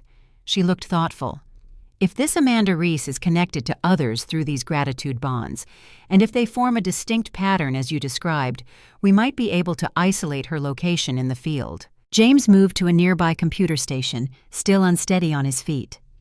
"Eleanor said the Devourer has been learning from the consciousness it consumes, adapting. It knows our techniques because it's absorbed the minds of people who studied them." "Which means our original approach won't work," Harold concluded. "We need a new strategy." "First, we need information," James insisted. "Everything you have on the Threshold Project, Dr. Chen, and we need to find Amanda Reese." "I can help with the first part," Dr. Chen replied, tapping commands into her tablet. "My access is limited, but I saved copies of key research before I left the project." "And I might be able to help with the second," Sophia interjected. Everyone turned to look at her. "The gratitude bonds. I could see them more clearly than the rest of you. They have a distinct signature. If Dr. Chen's equipment can scan for that specific pattern, I might be able to identify it." Dr. Chen looked intrigued. "A natural affinity for the quantum resonance patterns. Remarkable." She gestured to a specialized workstation. "We can calibrate our sensors to your perceptual framework." As the scientists and Sophia began this process, James stepped aside with Tanaka, Harold, Doc, and Martinez. "Eleanor sacrificed herself to give us time," he said, his voice low and tight with emotion. "We can't waste it." "She's stronger than the others trapped there," Doc observed. "More intact. Why?" "The gratitude bonds she mentioned," Tanaka suggested. Eleanor has many connections to this world. Her husband, her granddaughter, friends, people whose lives she touched. Each relationship anchored in genuine gratitude creates a tether that the devourer cannot easily sever. So people with the strongest emotional connections are the most resistant, Harold reasoned. Martinez nodded. Makes sense. The mountain monks who first taught me about the between believed that gratitude was the purest form of enlightenment, not just saying thanks, but truly feeling the interconnection of all things. Which might explain why the devourer can't consume it, James said, the pieces falling into place. If it feeds on individual consciousness, on personal identity and memory, then the experience of connection beyond self would be indigestible to it. Tanaka's expression grew thoughtful. Perhaps this is not just a weakness we can exploit, but a key to understanding its nature. Why does it consume identity? What is it seeking? Before they could explore this further, Dr. Chen called them back. We've calibrated our sensors to Sophia's perceptual parameters, she announced, and I've retrieved my files on the Threshold project. She gestured to a holographic display showing complex technical schematics alongside mystical-looking diagrams. This was their final experiment, the one that created the permanent breach. The display showed a circular chamber remarkably similar to the one they now stood in, but with significant differences. Where Dr. Chen's resonance fountain contained softly glowing blue fluid, the Threshold device appeared to use a black, oil-like substance.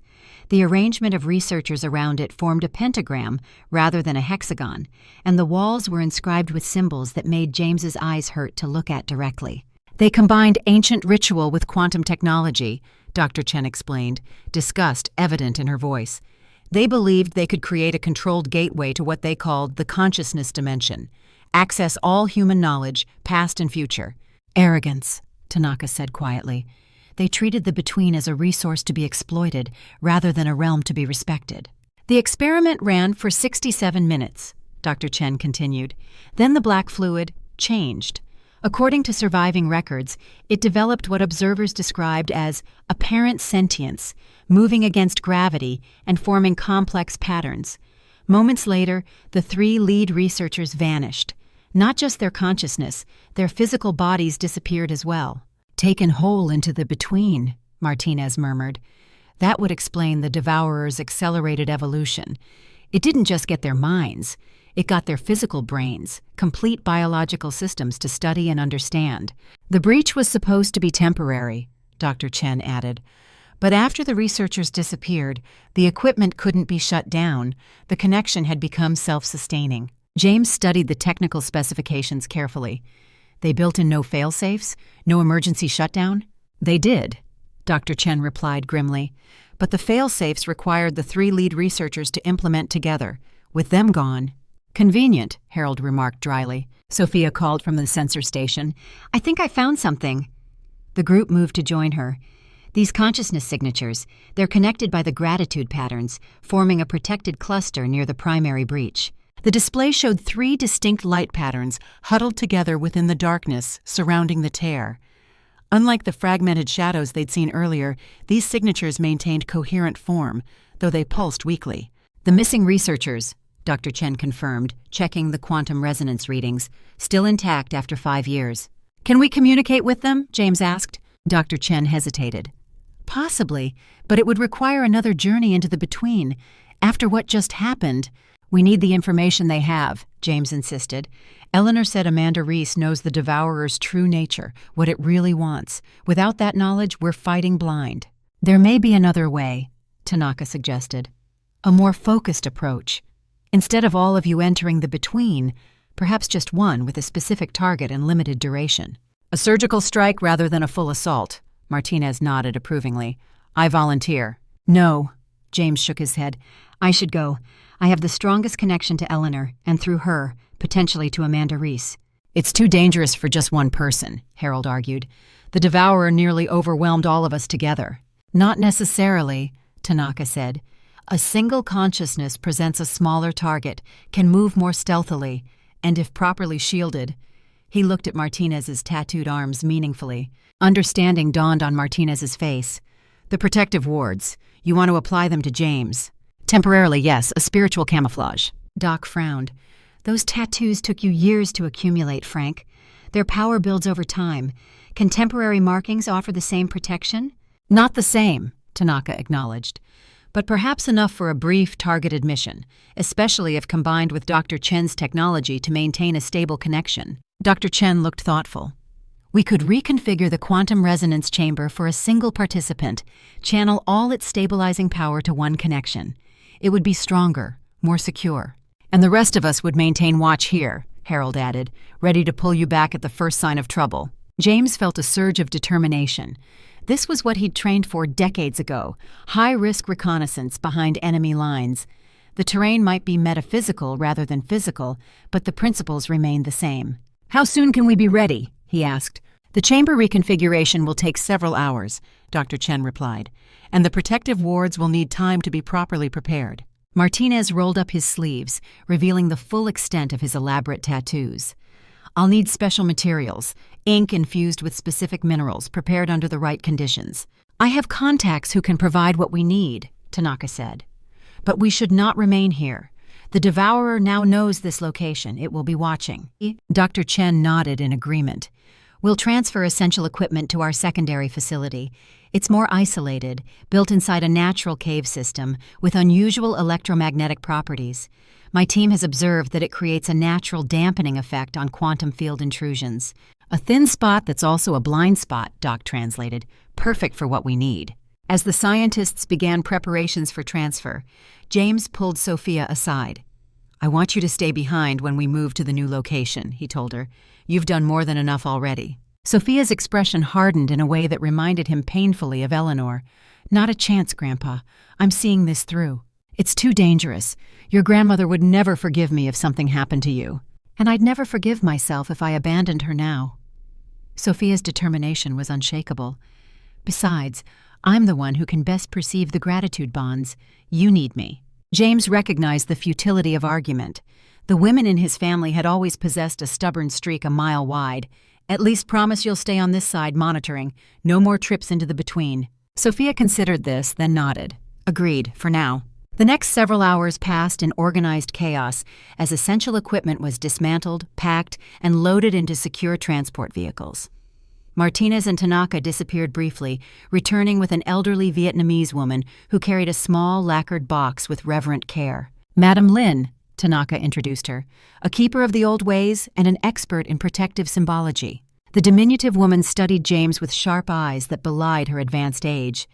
This one has seen the other side before, she declared in accented English. The patterns are already written in his energy. It will make the work easier. By late afternoon, the caravan of vehicles was ready to depart. James rode with Harold, Doc, and Sophia, following Dr. Chen's lead car through the Massachusetts countryside. Martinez traveled separately with Tanaka and Madame Lin, preparing the protective inks according to ancient specifications that couldn't be interrupted. You really think this will work? Harold asked as they drove north, away from the city. One man against that thing? Not against it, James clarified. Around it. A reconnaissance mission, not a direct confrontation. Doc, his tremors momentarily quieted by medication, leaned forward from the back seat. The most valuable intel often comes from avoiding the enemy entirely. Sophia stared out the window, her expression distant. I can still feel them, you know, the connections, even from here. James glanced at her. The gratitude bonds? She nodded. They're like music playing just at the edge of hearing, constant, connecting everything. Your grandmother believed strongly in gratitude as a practice, James said softly. Every night before bed, she would list 3 things she was thankful for that day. Never missed, not once in 40 years. Even during her illness? Harold asked. Especially then. James remembered those final months, Eleanor growing physically weaker, but somehow more radiant in spirit. She said gratitude was most important when it was hardest to find. The convoy turned onto a narrow road that wound into the densely forested hills of northern Massachusetts. After several miles, they approached what appeared to be an abandoned mining operation, complete with warning signs and chain-link fencing. Dr. Chen's car stopped at a weathered gate, where she entered a code into an inconspicuous keypad. The gate swung open silently, revealing a tunnel cut into the hillside. Doesn't exactly scream cutting-edge research facility, Harold commented as they drove into the tunnel. That's rather the point, Doc replied. Best place to hide something is where nobody would think to look. The tunnel extended deep into the hill before opening into a vast cavern that had been converted into a state-of-the-art laboratory. Unlike the sleek modernity of the MIT facility, this installation embraced its natural surroundings. Research equipment nestled between stalactites, and the rock walls themselves were inlaid with what appeared to be copper and crystal matrices. Dr. Chen directed her team as they began reassembling the quantum resonance technology. The cave system naturally amplifies certain frequencies while dampening others, she explained as they unloaded. We discovered it creates an ideal environment for isolated quantum field experiments without external interference. Or observation, James added, understanding the strategic value immediately. Precisely. She pointed to the copper inlays running through the rock. The geological formation here includes rare earth minerals that create a natural Faraday cage effect, but selectively. It blocks certain quantum field signatures, including theoretically those of the entity you encountered. By nightfall, a simplified version of the resonance chamber had been established in the center of the cavern. A single reclining chair faced a small fountain of the blue liquid, surrounded by monitoring equipment. Off to one side, Martinez sat shirtless, while Madame Lin applied intricate patterns to his skin with a small brush dipped in iridescent ink. The wards must be mirrored, she explained to James as she worked. What protects him must be transferred to you, with the patterns precisely matched to create resonance between your energies. James watched the old woman's sure, steady hand as she traced complex symbols across Martinez's chest and back. The design seemed to shift subtly, even after the ink dried, as if alive on the skin. "How long will the protection last?" he asked. "Until sunrise tomorrow," Madame Lin replied. "The wards draw power from the boundary time between night and day.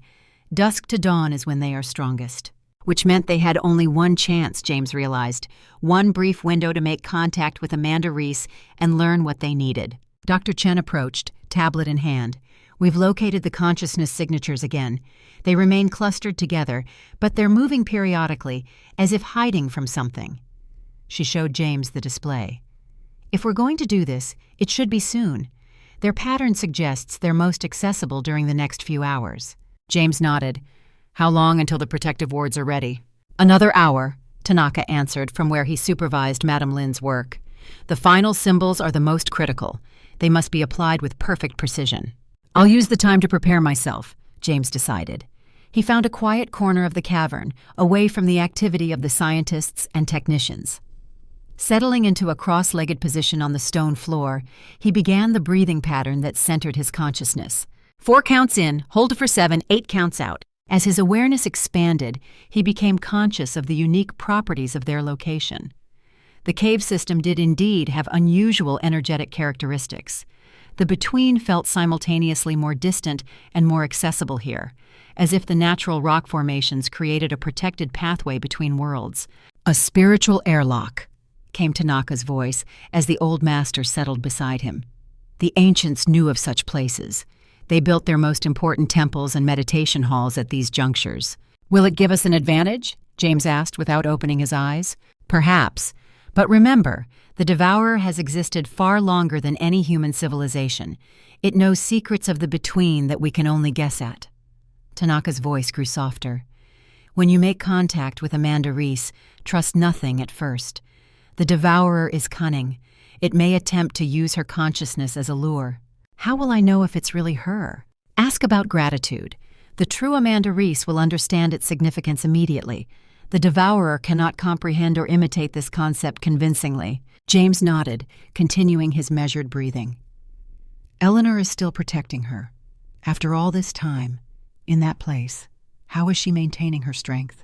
"Love expressed as gratitude creates energy that transcends normal limitations," Tanaka replied simply. "Eleanor's spirit was always strong in this way. It is why she recognized your granddaughter's gift, why she could shield her from the Devourer's attention all these years." The realization hit James with stunning force. That's why Sophia could always see the between in her dreams. Eleanor was protecting her, guiding her. "Yes, and in doing so, created a connection the Devourer cannot break." Tanaka placed a hand briefly on James's shoulder before rising. "It is time. Madame Lin is ready for you." The application of his protective wards took another full hour. James sat perfectly still as the elderly woman painted the intricate symbols on his skin with a mixture of ancient ink and modern quantum-resonant compounds provided by Dr. Chen's team. The sensation was strange, a cool burning that seemed to sink beneath the surface, connecting not just with flesh, but with something deeper. "Remember," Madame Lin instructed as she worked, "these symbols are not just drawings. They are doorways closed, eyes averted. They make you not invisible, but overlooked. The darkness will see around you, past you, unless you draw attention through fear or aggression." "Calm center, passive observation," James confirmed. The concept was familiar from his Special Forces training. The art of moving undetected was as much about mental state as physical technique. When the final symbol was completed, a complex pattern over his heart that seemed to pulse in time with his heartbeat, James was led to the resonance chamber. The single chair gleamed in the blue light of the fountain, monitoring equipment humming softly around it. Dr. Chen made final adjustments to the settings. "We've calibrated the system to maintain your connection for exactly 45 minutes, she explained. "Any longer would risk detection. The resonance fluid will guide you directly to the consciousness signatures we've identified." Harold, Doc, Martinez, and Sophia gathered around the chamber as James settled into the chair. Each offered brief words of encouragement, the camaraderie of soldiers before a mission. "Straight in, straight out," Harold reminded him. "No heroics." "Standard reconnaissance protocol," Doc added. "Observe, record, withdraw." Martinez clasped his forearm, creating a momentary resonance between their matching protective symbols. "The wards will hide you, but don't test their limits unnecessarily." Sophia stepped forward last, her expression a mixture of worry and determination. "Find Amanda Reese, but if you can, tell Grandma I'm grateful for everything." James nodded, touched by the simple power of her request. "I will." Tanaka and Madame Lin took positions at the edge of the chamber, beginning a low, rhythmic chant that seemed to harmonize with the hum of the equipment. Dr. Chen initiated the sequence, and the blue fluid began to pulse. "Remember," she instructed, "focus on the gratitude bonds Sophia identified. They'll lead you to the researchers." James closed his eyes, beginning the now familiar process of body relaxation and consciousness expansion. The blue glow penetrated his eyelids, synchronizing with his heartbeat. The vibration at the base of his skull built rapidly, stronger and more focused than before. "Quantum coherence established," came Dr. Chen's increasingly distant voice. "Consciousness transition in 3, 2, 1. The world dissolved around him. James felt himself passing through the thin membrane between realities, emerging into the between with a clarity and precision that surprised him. The cave system's natural properties, combined with the reconfigured equipment, had indeed created an ideal transition point. He oriented himself quickly, assessing his surroundings. The landscape of the between appeared different from this entry point, more structured, with flowing patterns that reminded him of underground rivers and cave formations.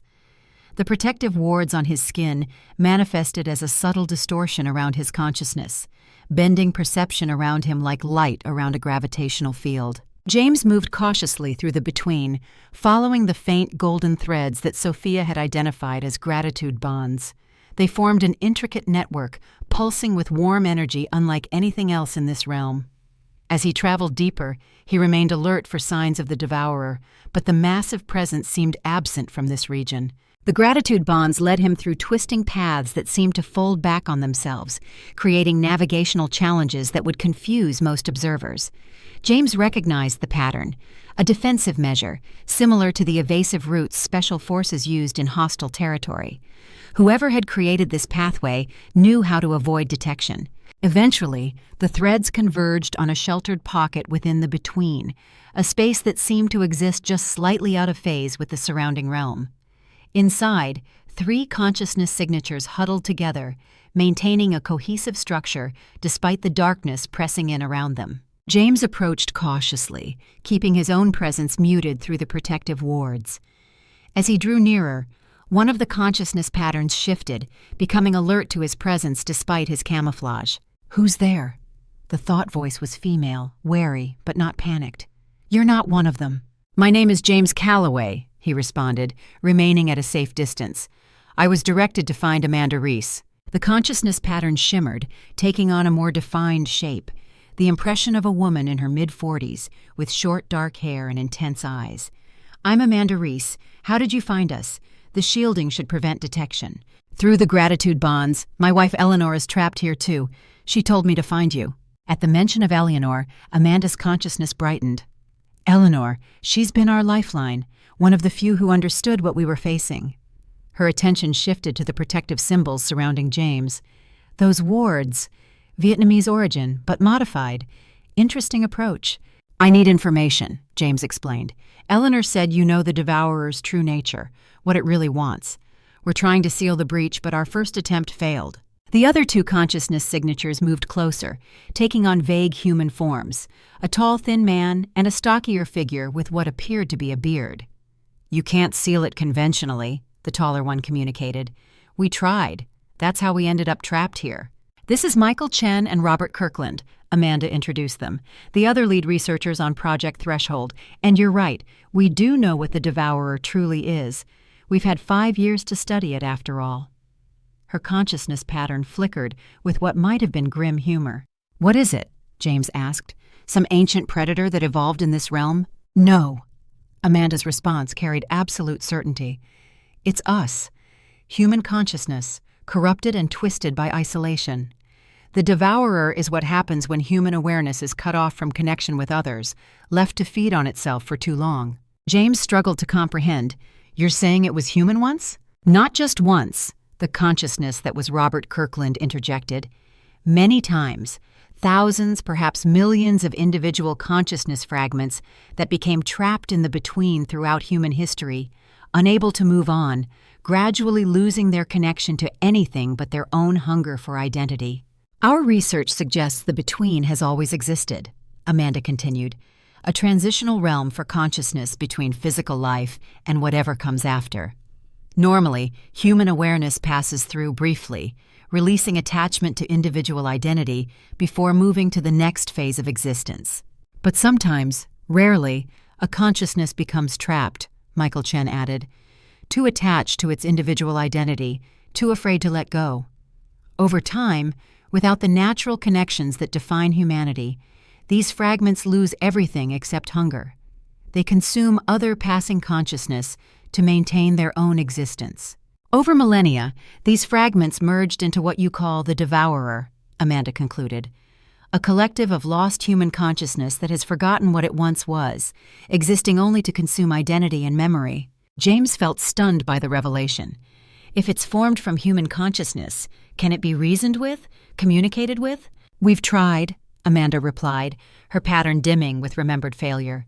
"It retains human cunning and intelligence, magnified by the thousands of minds it has absorbed, but lacks human empathy or connection. It understands only consumption now. And yet it can't consume gratitude," James noted, thinking of Eleanor's protection and the bonds that had preserved Amanda and her colleagues. "Precisely." Amanda's consciousness brightened with intellectual excitement despite their dire circumstances. "Gratitude represents everything the Devourer has lost: connection, appreciation beyond self, recognition of interdependence. Pure gratitude contains no element of individual identity for it to feed upon, making it essentially indigestible." "Which is why Eleanor has been able to protect herself and you," James reasoned. "Yes, she understood intuitively what took us years of research to discover." Amanda's form shifted closer. "But there's more you need to know. The Devourer isn't just consuming souls trapped in the between. It's trying to break through fully into the physical world." "Why?" "Fresh consciousness," Robert explained. "Billions of intact living minds. An endless feast compared to the relatively few souls that become trapped here naturally. The breach we created gave it the first real opportunity in human history," Amanda added, regret palpable in her communication. "We thought we were expanding human consciousness. Instead, we gave it a doorway." James processed this information, connecting it with what they had observed. "So when it takes physical bodies, like it did with you three, it's learning how physical reality works," Michael confirmed. "Studying biological systems, preparing for a larger incursion. Our physical bodies are essentially lab specimens." "Can you be freed?" James asked. "Return to the physical world?" A sad resonance passed between the three researchers. "Our bodies have been here too long," Amanda answered. The connection is too altered, but our research might help you prevent what's coming. Which is? A full collapse of the barrier between worlds, she replied grimly. When that happens, the devourer will no longer be confined to taking individuals who access the between. It will flood into physical reality, consuming consciousness directly from living human beings. How do we stop it? Not by sealing the breach. It's grown too strong for that. You need to help it remember what it once was. Amanda's consciousness pulsed with urgency. The devourer was human. Deep within its corrupted essence, the fundamental pattern of human consciousness remains. If enough minds connected by gratitude could reach that pattern simultaneously, we could remind it of its original nature. James finished the thought. Exactly. Not fighting it, but healing it. Amanda's form began to flicker, the protective environment around them wavering. Something's coming. You need to leave. James sensed it too, a distant disturbance in the between, moving toward their location with deliberate intent. How do we implement this healing? What's the method? Find Eleanor, Amanda instructed hurriedly. She's been building a network of gratitude connections throughout the between, linking those who still maintain their identity. If you can amplify those connections through your technology, create a resonance field of pure gratitude. The protective bubble around them shuddered violently. The consciousness that was Robert Kirkland moved to reinforce it, stretching his essence thin across the barrier. Go now, Amanda urged. Take what we've learned. Find Eleanor's network. Come with me, James offered. I can guide you back to our entry point.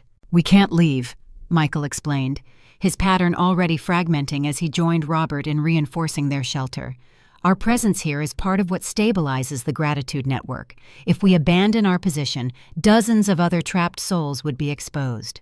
We made this mess, Amanda added with quiet dignity.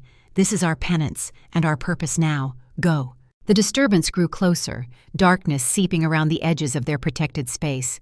With profound reluctance, James withdrew, following the path back toward his entry point. The protective wards inscribed on his consciousness bent perception around him, allowing him to slip past the approaching tendrils of darkness undetected. As he neared the transition point back to physical reality, a familiar presence brushed against his awareness. Eleanor, moving stealthily through the between, her pattern dimmer than before but still coherent. James, her thought voice came to him. Did you find her? Yes, Amanda told me everything, what the devourer really is, what you've been building here. Eleanor's consciousness brightened slightly. Then you understand. It's not about fighting, but healing, remembering. Come back with me, James urged. We'll find another way to maintain the network. I can't. Not yet. Eleanor's pattern fluctuated with effort and determination. There are others I must reach, connections to strengthen before the final attempt. Eleanor, tell Sophia I'm so proud of her. Her natural ability to perceive the gratitude bonds will be essential. Eleanor's presence began to fade. 3 days, James. The barrier will last 3 more days at most. Gather everyone connected by genuine gratitude. Technology, meditation, it doesn't matter how. Just create the strongest field of appreciation possible, focused on the primary breach. I'll find you again, James promised. I know. Her consciousness brushed against his one final time, conveying love and absolute certainty. Remember, James, what we're fighting was once human. It's not evil, just lost. Help it find its way home. With that, she was gone, moving deeper into the between to continue her work. James reluctantly turned away, passing through the threshold back to physical reality.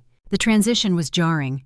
James gasped as awareness of his body returned, the monitoring equipment around him beeping with increased activity. Dr. Chen and her team moved quickly, stabilizing the quantum field and disconnecting sensors. 43 minutes, Harold noted, checking his watch, cutting it close.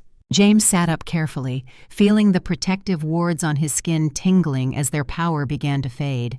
Sophia was the first to reach him, her expression a mixture of hope and fear. Did you find her, Amanda Reese? Yes, James confirmed, and I saw Eleanor briefly. She's continuing her work in the between. Tanaka approached, his weathered face solemn. What did you learn? As the team gathered around, James shared everything. The true nature of the devourer as corrupted human consciousness, the gratitude network Eleanor and Amanda had been building, and the potential approach for healing rather than fighting the entity. It makes perfect sense, Doc marveled. Not an alien predator or supernatural evil, but the shadow side of human awareness itself. Disconnection taken to its extreme, Tanaka nodded. This aligns with the oldest teachings about the between. We have always been warned that souls who refuse to release attachment become hungry ghosts. Dr. Chen was already working at her computer, recalibrating models based on this new information. If the devourer is fundamentally human consciousness, then the quantum resonance patterns should reflect this at some level. We might be able to isolate the original human template within the corruption. Eleanor said we have 3 days, James reminded them. After that, the barrier collapses completely. Then we have work to do, Harold stated flatly. Reconfigure the approach, gather what we need. Martinez studied the protective wards on his arms, which were already beginning to fade as dawn approached. If gratitude is the key, we need to maximize that energy. Not just from us, but from as many connected people as possible. Sophia had been quiet, processing everything James had shared. Now she looked up, her expression clearing as an idea took shape. What if we don't just create a gratitude field in the lab? What if we could extend it globally? All eyes turned to her. What do you mean? James asked. Dr. Chen's quantum field technology combined with the internet, Sophia explained, growing animated. A synchronized gratitude meditation, conducted simultaneously by thousands or even millions of people around the world, all focused on the same moment. Dr. Chen looked intrigued. The quantum field does respond to collective human consciousness. We've documented small-scale effects in previous experiments. Like a global moment of silence after a tragedy, Doc suggested, but intentionally focused on gratitude instead. Is such a thing possible in just 3 days? James asked. Sophia pulled out her phone.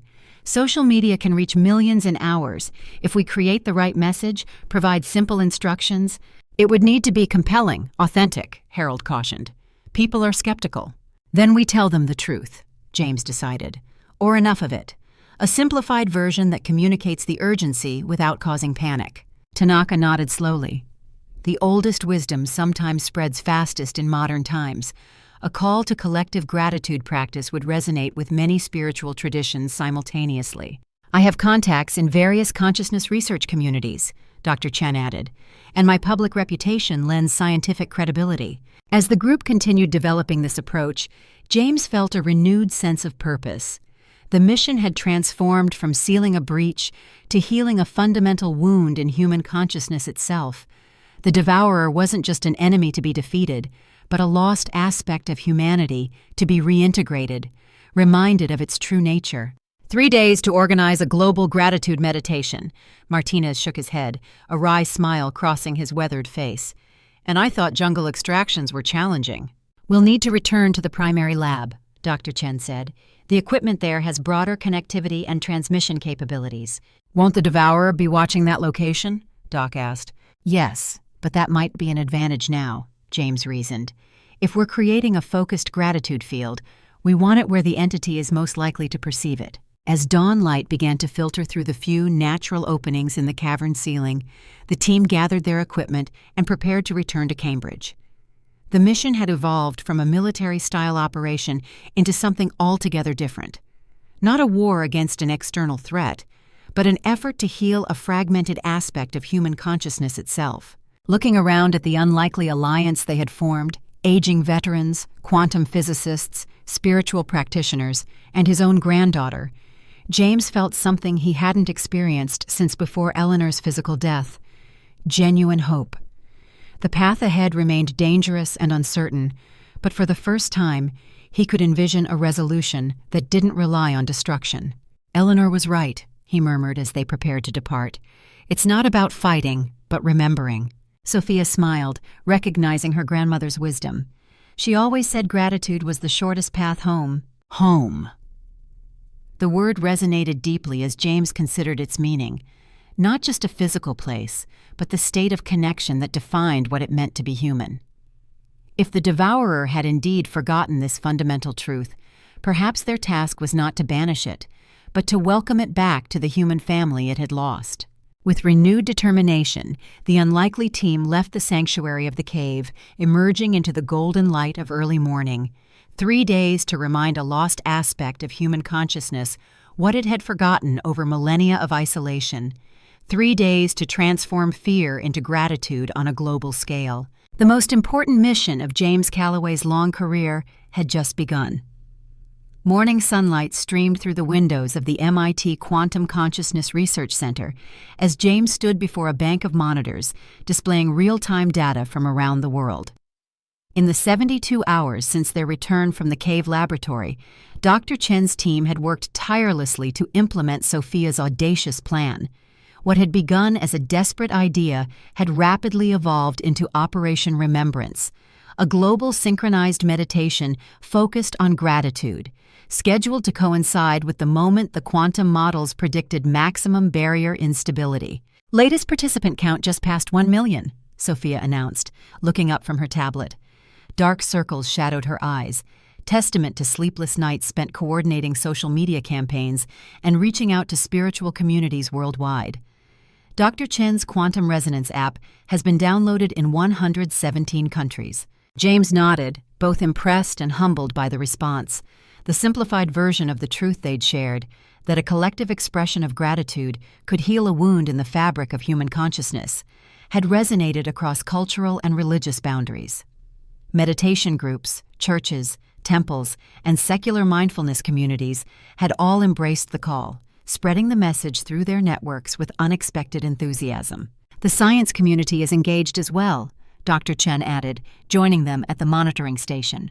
Over 3,000 consciousness researchers and quantum physicists have pledged to participate. They're intrigued by the potential measurable effects of synchronized conscious intention. Harold approached, carrying coffee cups for the team. The old soldier had found his own role in the operation, applying military precision to the logistical challenges of coordinating a global event across time zones. T-minus 6 hours to synchronization, he reported. Martinez and Doc are completing the modifications to the resonance chamber. In the center of the laboratory, the quantum resonance fountain had been significantly reconfigured. Where it had previously connected individual minds to the between, it was now designed to serve as an amplifier for the collective consciousness field they hoped to generate. The blue fluid pulsed with increasing intensity as technicians made final calibrations, its rhythmic glow reflecting off the polished surfaces of the lab. Tanaka and Madame Lin worked nearby, inscribing protective symbols on the floor around the chamber in a mixture of sand, herbs, and mineral compounds.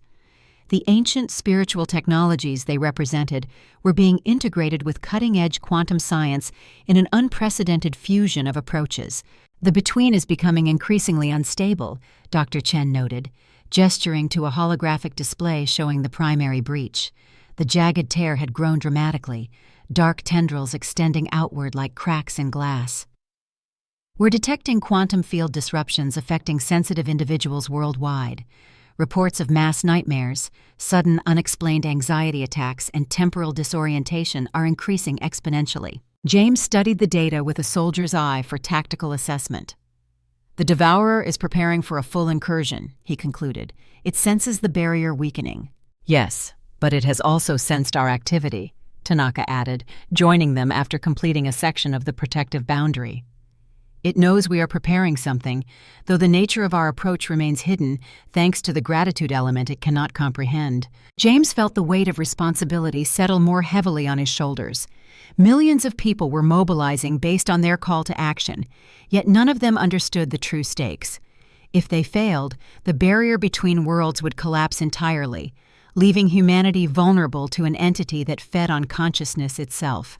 I need to try once more to reach Eleanor, James decided, before the synchronized event. She's been building the network from within. We need to ensure our efforts align with hers. Dr. Chen looked concerned.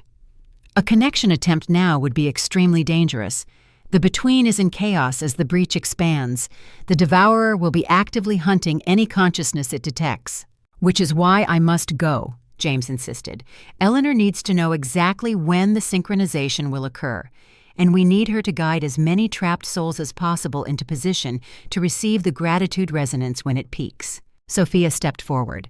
Then I'm coming with you. Before James could protest, she continued, Grandma said my ability to perceive the gratitude bonds would be essential. You'll need me to help locate and strengthen those connections. James wanted to refuse, to protect his granddaughter from the dangers they'd witnessed in the between, but he recognized the truth in her words. Sophia's natural affinity for the gratitude patterns might make the difference between success and failure. "I'll prepare a modified version of the resonance chamber for 2 participants," Dr. Chen said, recognizing the determination in both their faces. "But I strongly recommend a tethered approach, consciousness projection with anchored physical bodies rather than full transition." "Agreed," James nodded. "A reconnaissance mission only. Quick communication with Eleanor, then immediate withdrawal." As Dr. Chen's team began reconfiguring a smaller secondary chamber, Martinez approached James, rolling up his sleeves to reveal his protective tattoos. "The wards need refreshing before you go in," he said, "and Sophia will need protection as well." "Is there time?" James asked. "Madame Lin has prepared a temporary version," Martinez explained. "Not as powerful as a full application, but better than nothing. It should provide some camouflage at least." While the scientists worked on the technical preparations, James took Sophia aside to a quieter corner of the lab. "There's something you need to understand before we do this," he told her. "The between you experienced before was just the surface. Where we're going now, closer to the breach, where Eleanor is working, will be far more chaotic, more dangerous." Sophia met his gaze steadily. "I understand the risks, Grandpa." "Do you?" James wasn't convinced. "The devourer doesn't just consume consciousness, Sophia. It erases identity, memory, everything that makes a person who they are. If it catches us, there's no coming back, not as ourselves." "I know." Her voice was quiet but firm. "But Grandma has been fighting this thing for months, all alone, protecting me, and who knows how many others. I won't let her face the end alone." James recognized the set of her jaw, the determined light in her eyes, so like Eleanor's that it made his chest ache with mingled pride and fear. He nodded, accepting her decision. "Just promise me you'll follow my lead in there. No heroics, no deviations from the mission plan." "Promise," she agreed. "Straight in, straight out." An hour later, they were prepared. Madame Lin had applied simplified versions of the protective wards to both of them, temporary symbols painted on their foreheads, wrists, and over their hearts. The secondary resonance chamber had been prepared with 2 reclined chairs facing a smaller version of the blue fountain.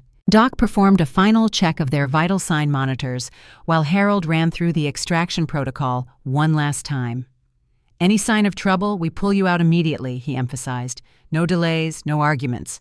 5 hours until global synchronization, Dr. Chen reminded them as they took their positions in the chairs. "This connection must be brief." James reached over and squeezed Sophia's hand reassuringly before settling back. The familiar process of controlled relaxation came easily now, his body remembering the rhythm of breath and the sequential release of tension.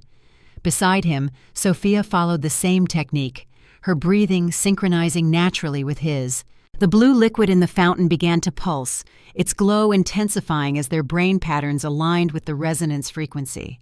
The vibration at the base of James's skull built rapidly, spreading across his scalp and down his spine. "Quantum coherence established," came Dr. Chen's increasingly distant voice. "Consciousness transition in 3, 2, 1. The laboratory dissolved around them. James felt the familiar sensation of passing through a membrane, but this time the transition was rougher, the barrier between worlds thinner and more unstable. They emerged into a between vastly changed from their previous visits. The once structured landscape had become turbulent, its features distorted like reflections in troubled water. Streams of consciousness energy that had flowed in orderly patterns now swirled chaotically, forming eddies and whirlpools of fragmented thought forms. The sky above, or what passed for sky in this realm, flickered with pulses of darkness, like heat lightning presaging a storm. James sensed Sophia's consciousness materializing beside him, her pattern momentarily disoriented by the chaotic environment. He extended his awareness toward her, creating a stabilizing connection. "Stay close," he communicated.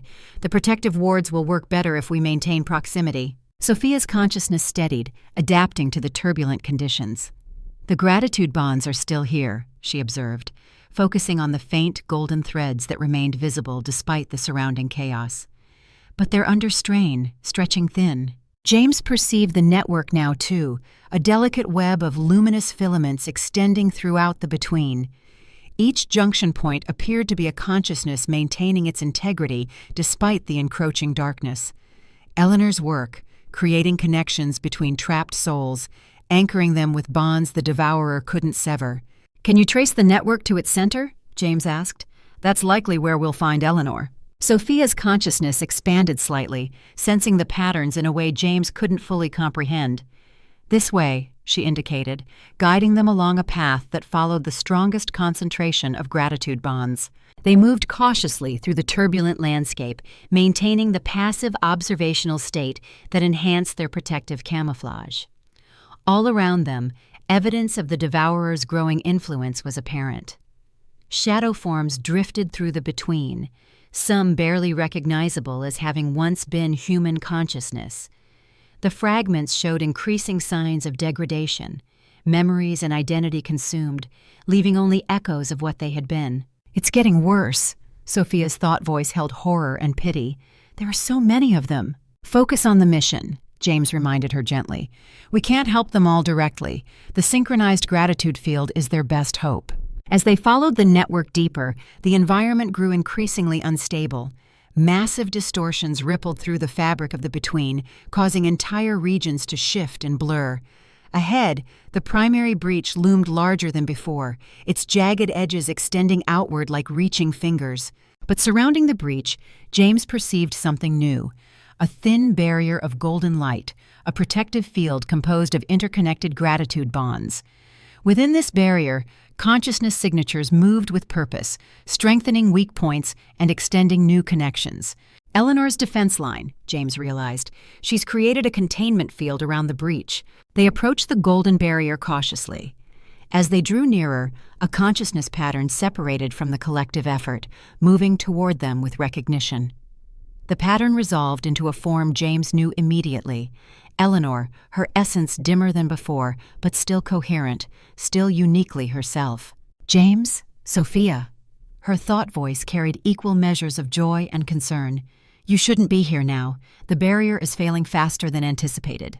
"We came to coordinate with you," James explained. "The synchronized meditation begins in less than 5 hours, over 1 million participants worldwide." Eleanor's consciousness brightened with hope. "So many? That might be enough to create the resonance we need." "What can we do to help prepare from this side?" Sophia asked, her consciousness reaching toward her grandmother's with love and determination. "We need to position as many intact souls as possible in a specific configuration around the breach," Eleanor explained. "When the gratitude field reaches maximum intensity, it needs to penetrate to the core of the devourer, to the original human pattern still buried within it." "How many souls have you gathered?" James asked. "Several hundred maintain enough coherence to participate actively," Eleanor replied. "Others can still receive the resonance, even if they can't direct it. Amanda Reese has been instrumental in calculating the optimal formation." As if summoned by her name, another consciousness approached, the researcher James had encountered during his solo mission. "Professor Calloway, you've succeeded in organizing the external component." "Dr. Reese," James acknowledged. "Yes, but we need precise synchronization. The quantum scientists estimate peak resonance will occur at exactly 3:17 p.m. Eastern Standard Time." Amanda's consciousness pulsed with what might have been a nod. "We'll be ready. We've been mapping the devourer's structure, identifying what remains of its original human pattern." "What have you found?" Sophia asked. "At its core, beneath layers of corruption and consumption, the fundamental template of human connection persists," Amanda explained. "Like a faint memory it can't entirely erase, despite millennia of feeding on individual identity." "That's our target," Eleanor added. "When the gratitude field reaches maximum intensity, it needs to touch that core, remind the entity of what it once was, of the connection that defines humanity." A sudden disturbance rippled through the between, causing the landscape around them to shudder violently.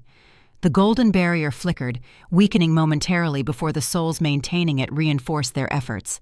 "It's becoming aware of our plans," Amanda warned. "Not the specifics. It still cannot comprehend gratitude, but it senses our collective intention." "We should go," James said to Sophia. "Complete the preparations on our side." Eleanor's consciousness reached out to both of them. "Before you leave, there's something else you need to understand. The devourer isn't just trying to break through to consume living consciousness. It's trying to escape its own suffering." "Suffering?" Sophia questioned. "Yes. Behind its hunger lies an ancient pain, the agony of disconnection, of forgotten belonging.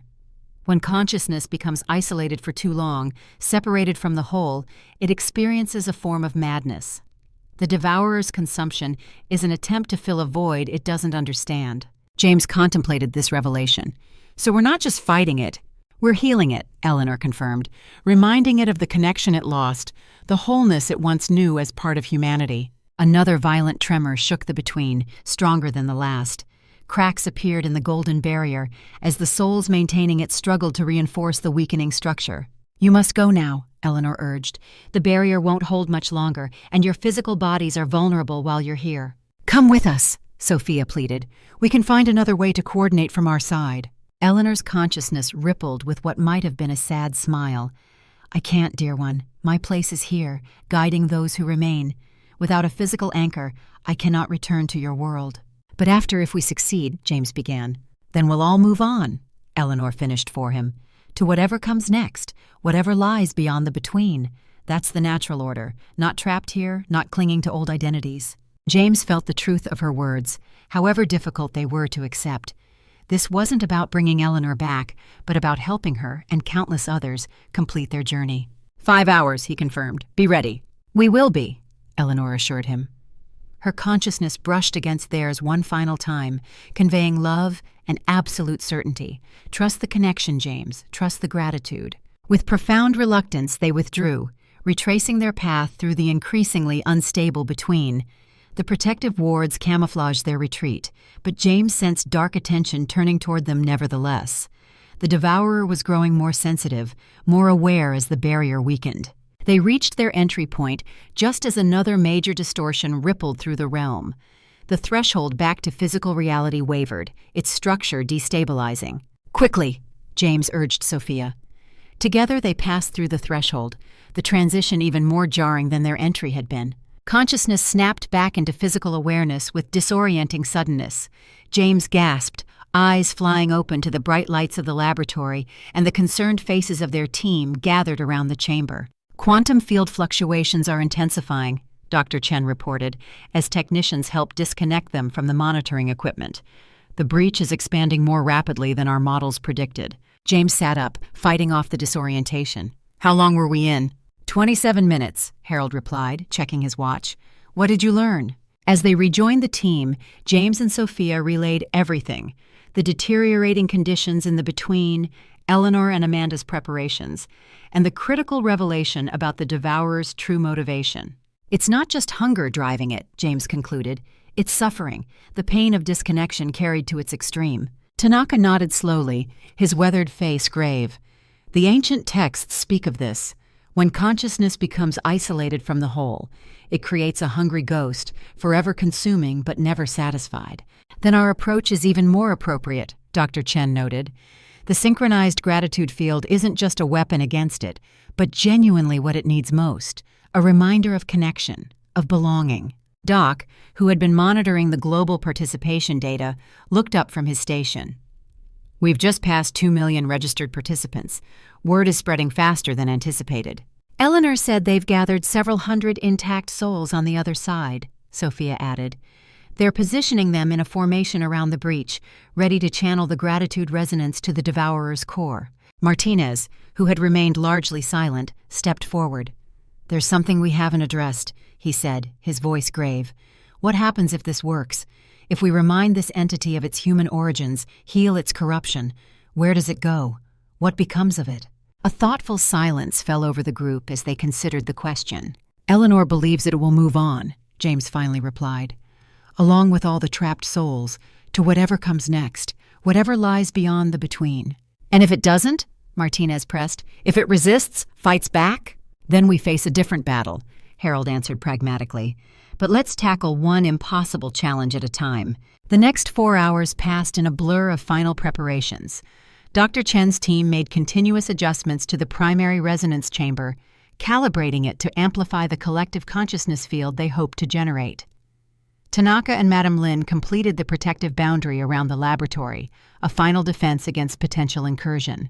Sophia coordinated with global meditation leaders via video conference, ensuring everyone understood the precise timing and focus required.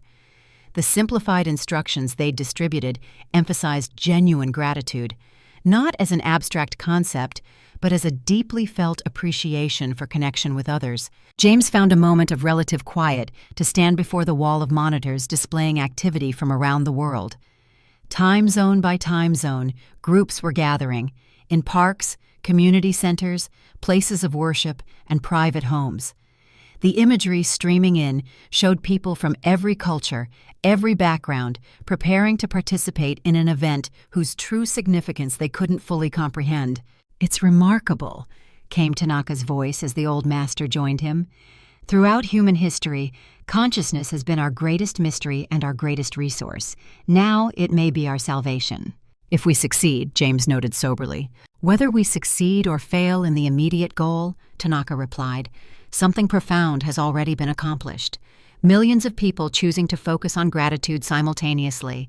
The ripples of that choice will extend far beyond today." James considered this perspective.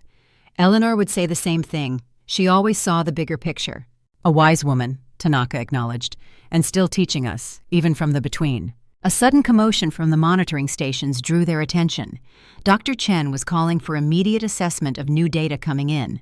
"Quantum field destabilization accelerating," she announced as they joined her. The holographic display of the breach showed dramatic changes occurring, the tear widening, darkness flooding through in increasing volume. "The barrier is failing ahead of our projections." "How much time do we have?" James asked tensely. Dr. Chen studied the readings, her expression grim. "At the current rate of degradation, complete barrier failure in approximately 50 minutes. "But the synchronization isn't scheduled for another hour and 10 minutes, Sophia protested. "Millions of people are timing their meditation to start then." "We need to accelerate the timetable," Harold decided. "Send out the alert to all participants. Immediate commencement." "It won't work," Dr. Chen countered. "The quantum resonance requires precise synchronization to achieve sufficient amplitude. Random, staggered participation will create interference patterns rather than reinforcement." "Then we need to buy time," James stated, military decisiveness returning to his voice. "Slow the barrier degradation until the scheduled moment arrives." "How?" Martinez asked. "Nothing we've tried has even momentarily slowed the expansion." James looked at the resonance chamber, an idea taking shape. "What if we create a temporary counter-resonance, not to seal the breach, but to stabilize it briefly, just long enough for the synchronized event to occur as planned?" Dr. Chen looked thoughtful. "It's possible. A targeted application of the same technology, focused on reinforcing the remaining barrier rather than affecting the devourer directly." She turned to her team. "Recalibrate the primary chamber for stabilization protocols. Redirect power from non-essential systems." As the scientists rushed to implement this approach, James turned to Tanaka. "Would a direct consciousness connection to Eleanor help strengthen her side of the effort? If I could reach her again, let her know what we're attempting." "Extremely dangerous," Tanaka warned. "The between is approaching total instability. Any consciousness entering now would be at tremendous risk." "But possible?" James pressed. Tanaka studied him for a long moment, then nodded slightly. "With the strongest protection we can provide, perhaps. But you would need an anchor, someone to maintain your connection to physical reality." "I'll do it," Sophia volunteered immediately. "No," James refused. "You're needed here to help coordinate the global participants." "I'll anchor you." Harold stepped forward.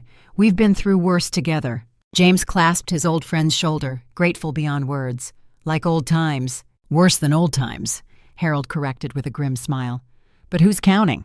While Dr. Chen's team worked on reconfiguring the main resonance chamber, Madame Lin applied enhanced protective wards to James and Harold.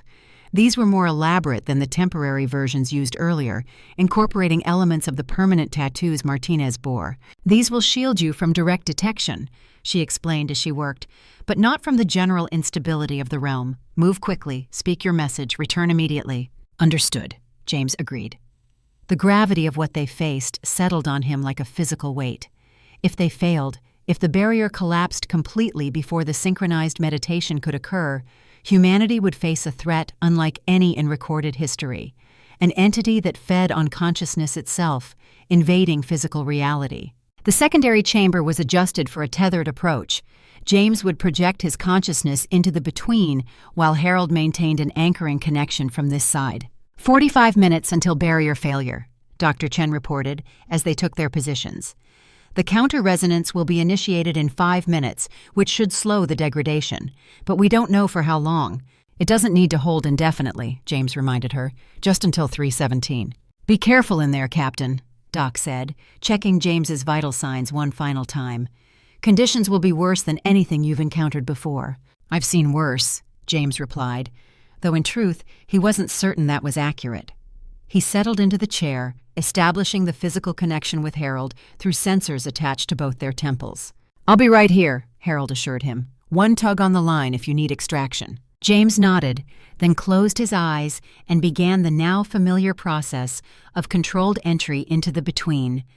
The vibration at the base of his skull built more quickly than ever, the barrier between worlds so thin now that transition required minimal effort. The counter-resonance initiated just as his consciousness separated from his physical body. He felt its effect immediately, a stabilizing wave moving through the quantum field, temporarily reinforcing what remained of the natural barrier. Then he was through, emerging into a between transformed almost beyond recognition. The once structured realm had become a maelstrom of chaotic energy, consciousness fragments swirling like debris in a hurricane. The protective wards on his projected form created a bubble of relative stability around him, but even this was buffeted by the turbulence. James oriented himself quickly, searching for the golden network of gratitude bonds. They were still visible, though stretched dangerously thin, vibrating like over-tensioned wires.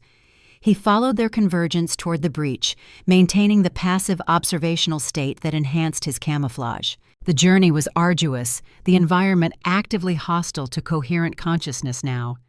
Several times, waves of disorientation washed over him, threatening to fragment his own identity.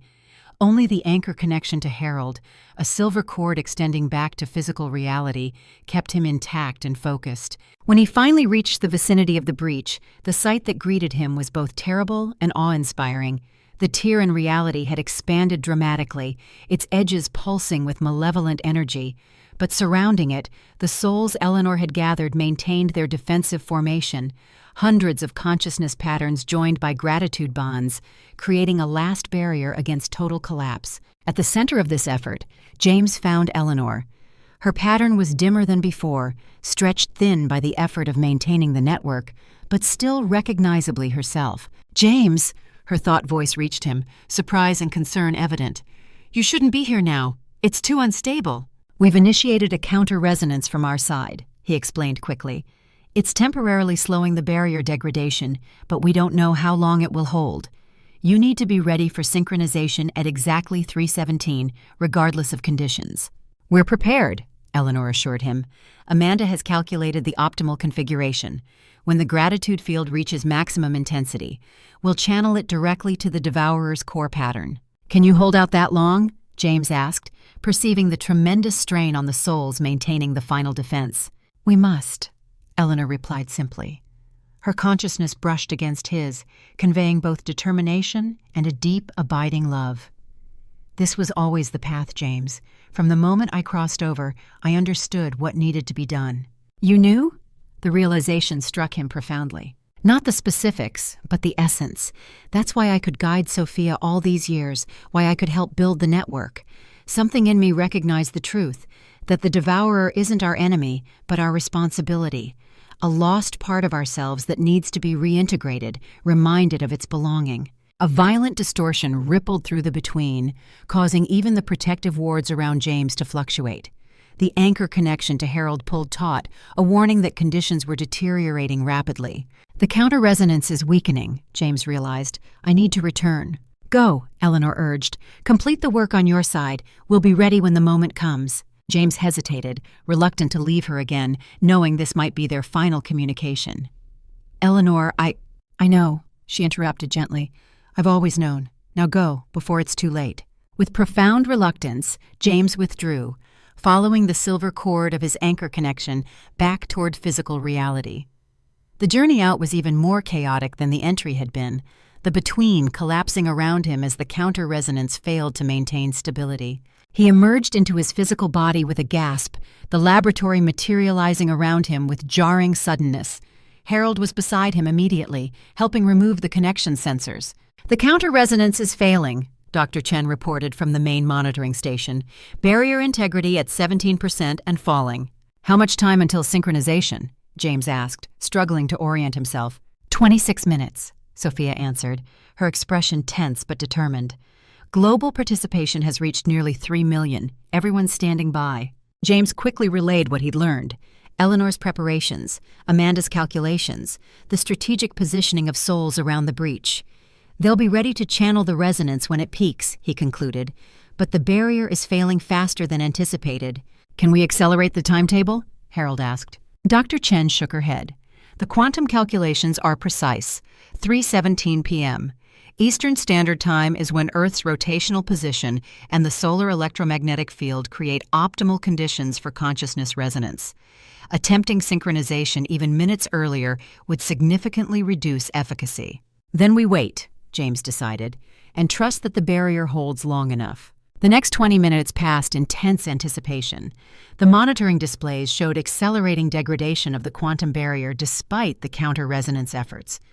Consciousness disruptions were manifesting in the physical world now, reports flooding in of mass disorientation, shared hallucinations, and temporal perception anomalies affecting sensitive individuals worldwide. 5 minutes to synchronization, Doc announced, monitoring the global participation. Preliminary meditation has commenced in all time zones, primary resonance building. The blue fluid in the central fountain began to pulse more intensely, responding to the growing field of focused consciousness. Around the world, millions of people were turning their attention to genuine gratitude, focusing not on abstract concepts, but on real connections, relationships, moments of authentic appreciation. Quantum field harmonics responding, one of Dr. Chen's assistants reported. Preliminary resonance patterns forming. James moved to stand beside Sophia at the central monitoring station, watching as data flowed in from around the globe. The holographic display showed the emerging consciousness field as patterns of light, growing stronger and more coherent as more participants joined the synchronized focus. Barrier integrity at 9%, came another report. Estimated complete failure in 7 minutes. It's going to be close, Harold murmured. 2 minutes to synchronization, Doc called out. The laboratory hummed with increasing energy as the resonance built toward its peak. The protective boundary Tanaka and Madame Lin had created glowed faintly, reinforcing the physical space against potential incursion as the barrier between worlds weakened. James felt a strange vibration building, not just in the equipment, but in the air itself, in his body, in his mind. Around him, the others appeared to feel it too, a resonance beyond the physical, touching something deeper. 1 minute. Sophia's voice was barely above a whisper. The holographic display of the breach showed catastrophic failure accelerating. The tear widened dramatically, darkness flooding through in ever-increasing volume. At the edges of the display, the golden network Eleanor had established flickered but held, the souls positioned in their calculated formation around the breach. 30 seconds. James found himself reaching for Sophia's hand, drawing strength from the connection. Harold moved to stand on his other side, Doc and Martinez joining them. Dr. Chen and her team maintained their positions at the monitoring equipment, but their focus had shifted from technical readings to the deeper significance of what they were witnessing. 15 seconds. Across the globe, millions of people focused their attention on gratitude, for life, for connection, for the profound gift of consciousness itself. Not an abstract exercise, but a genuine recognition of belonging that transcended individual identity. 5 seconds. Tanaka and Madame Lin began a soft chant, adding their lifetimes of spiritual practice to the building resonance. Synchronization now. For a moment, nothing seemed to happen. Then the blue fluid in the central fountain erupted upward in a column of brilliant light, pulsing with an intensity that made the air itself vibrate. The holographic displays flickered, then stabilized to show an extraordinary phenomenon unfolding. The consciousness field generated by millions of synchronized minds appeared as a wave of golden light, sweeping across the quantum realm. As it reached the breach, the souls Eleanor had positioned channeled and focused the energy, directing it like a lens concentrates sunlight. The combined resonance penetrated the darkness that had poured through the tear, reaching toward the core of the entity they called the Devourer. For an instant, everything seemed to hang in perfect balance, the golden light of gratitude touching the ancient darkness of forgotten belonging. Then, something changed. Deep within the darkness, a response flickered. Not resistance, but recognition. A pattern long buried beneath layers of corruption and consumption stirred, remembering. The monitors displaying quantum field data showed unprecedented readings as the resonance built toward a crescendo. The laboratory itself seemed to exist in multiple states simultaneously, the boundary between physical reality and the between momentarily thinning to near transparency. Through this ephemeral window, James caught a glimpse of Eleanor, not just her consciousness pattern, but her essential self, radiant with purpose. Surrounding her were hundreds of others, their combined effort channeling the massive wave of gratitude resonance directly to the Devourer's core. And at that core, something miraculous occurred. The entity that had existed for millennia as corrupted human consciousness, feeding on identity and memory in a desperate attempt to fill the void of its isolation, began to remember. Not specific human memories, but the fundamental pattern of connection that defines humanity, the belonging it had forgotten in its long, lonely existence. The darkness at the center of the breach began to change, transforming from a hungry void to something else, a pattern of light unlike either the golden gratitude bonds or the silver blue of normal consciousness. Ancient, primal, yet unmistakably connected to the human template. "It's remembering," Sophia whispered, her eyes fixed on the display. "It's remembering what it once was." The transformation accelerated, spreading outward from the core like ripples in a pond. The fragmented shadow forms that had been consumed over centuries began to change as well, patterns of original identity re-emerging from the corruption that had engulfed them. "The resonance is working," Dr. Chen confirmed, her scientific detachment momentarily forgotten in wonder. "The quantum field is reintegrating." As they watched, the jagged tear itself began to change, its edges no longer pulsing with malevolent energy, but gradually knitting together. Not sealed by external force, but healing from within as the fundamental pattern of the between re-established its natural integrity. The souls positioned around the breach maintained their formation, channeling the continuous flow of gratitude resonance from millions of minds worldwide. Eleanor's consciousness remained at the center of this effort, directing the energy with precision born of months of preparation. Then came a moment of sudden clarity, a flash of understanding that seemed to ripple through every consciousness connected to the event. The Devourer wasn't being destroyed or banished, but remembered, reminded of its original nature, the connection it had lost, the belonging it had forgotten. And with that remembrance came release. The ancient hunger that had driven it to consume identity and memory for millennia dissolved, replaced by recognition of its place in the greater pattern of consciousness. The void at its center filled not with stolen fragments of others, but with reconnection to the whole it had always been part of. The monitors tracking quantum field integrity showed the breach closing, not through external force, but through natural reintegration. The between was reestablishing its proper function as a transitional realm, neither physical reality nor whatever lay beyond, but the sacred threshold between. "It's happening," James breathed, watching the transformation unfold. "They're remembering the way home." On the monitors showing the quantum field, the trapped souls were changing, their patterns growing brighter, more coherent, but also somehow lighter, less tethered to individual identity. As the Devourer remembered its connection to the whole, so too did those who had been trapped in the between. Eleanor's consciousness remained at the center of this process, guiding and directing. But James could see that she too was changing, her pattern maintaining its essential nature while gradually shifting towards something more expansive, less bound to the specific identity that had been Eleanor Calloway. "They're moving on," Sophia realized, tears streaming down her face. "All of them, not trapped anymore, not consumed, but continuing the journey." The resonance reached its absolute peak, the blue fountain in the laboratory pulsing with blinding intensity.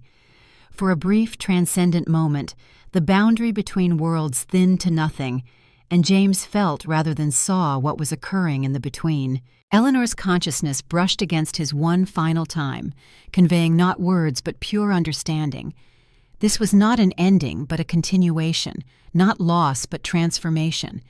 The gratitude that had protected her from the Devourer now became the vehicle for her natural transition beyond the between, along with all those who had been trapped there. The devourer itself, or what it had become through remembrance, followed the same path. Not banished or destroyed, but healed, integrated, returned to the flow of consciousness that had always been its true home. Then the moment passed. The blue fountain subsided to its normal glow, the laboratory solidifying fully into physical reality once more. The monitors showed the quantum field re-establishing its natural patterns, the breach completely closed, the between returning to its proper function as a transitional realm rather than a trap for lost souls. Silence fell over the laboratory as they absorbed what they had witnessed. It was Tanaka who finally spoke, his weathered face serene. "It is done," he said simply. "The way is remembered." Dr. Chen checked the quantum field readings, her scientific mind reasserting itself. "Complete reintegration of the disrupted patterns," she confirmed. "The barrier has re-established its natural function." "And Eleanor?" Sophia asked quietly. "Grandma and the others?" "They have moved on," Tanaka replied gently. "Not lost, not consumed, but continued on their natural journey, the one that was interrupted when they became trapped in the between." James stood before the monitors, watching as the golden network of gratitude bonds gradually faded from the quantum field displays, not disappearing entirely, but becoming integrated into the natural structure of the between, strengthening rather than separating. "She knew," he said softly. "From the beginning she understood what was needed." "Eleanor always did see things more clearly than the rest of us," Harold noted, his own eyes suspiciously bright. A notification chimed from the global participation monitors. Doc checked the incoming data, then looked up with wonder.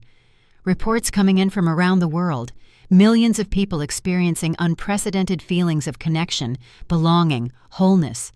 Not just the meditation participants, but others as well. It's spreading. An after effect of this quantum resonance, Dr. Chen suggested, though her tone held more wonder than scientific certainty. The field doesn't just collapse, it ripples outward. Or perhaps, Tanaka said thoughtfully, what we have witnessed is simply the remembrance of what has always been true, the connection that defines human consciousness, temporarily forgotten but never truly lost. Sophia moved to stand beside her grandfather, slipping her hand into his. "She's really gone now, isn't she? Not trapped anymore, but beyond." "Yes," James answered honestly, "but not lost. Never lost." He thought of Eleanor's final communication, not words, but pure understanding, the recognition that this transition was not an ending, but a continuation. She completed her journey, helped others complete theirs too. "Including the devourer itself," Martinez noted with quiet amazement. "Not destroyed, but healed, remembered." The hours that followed passed in a blur of activity. Dr. Chen's team worked to document and analyze the unprecedented quantum field event they had witnessed.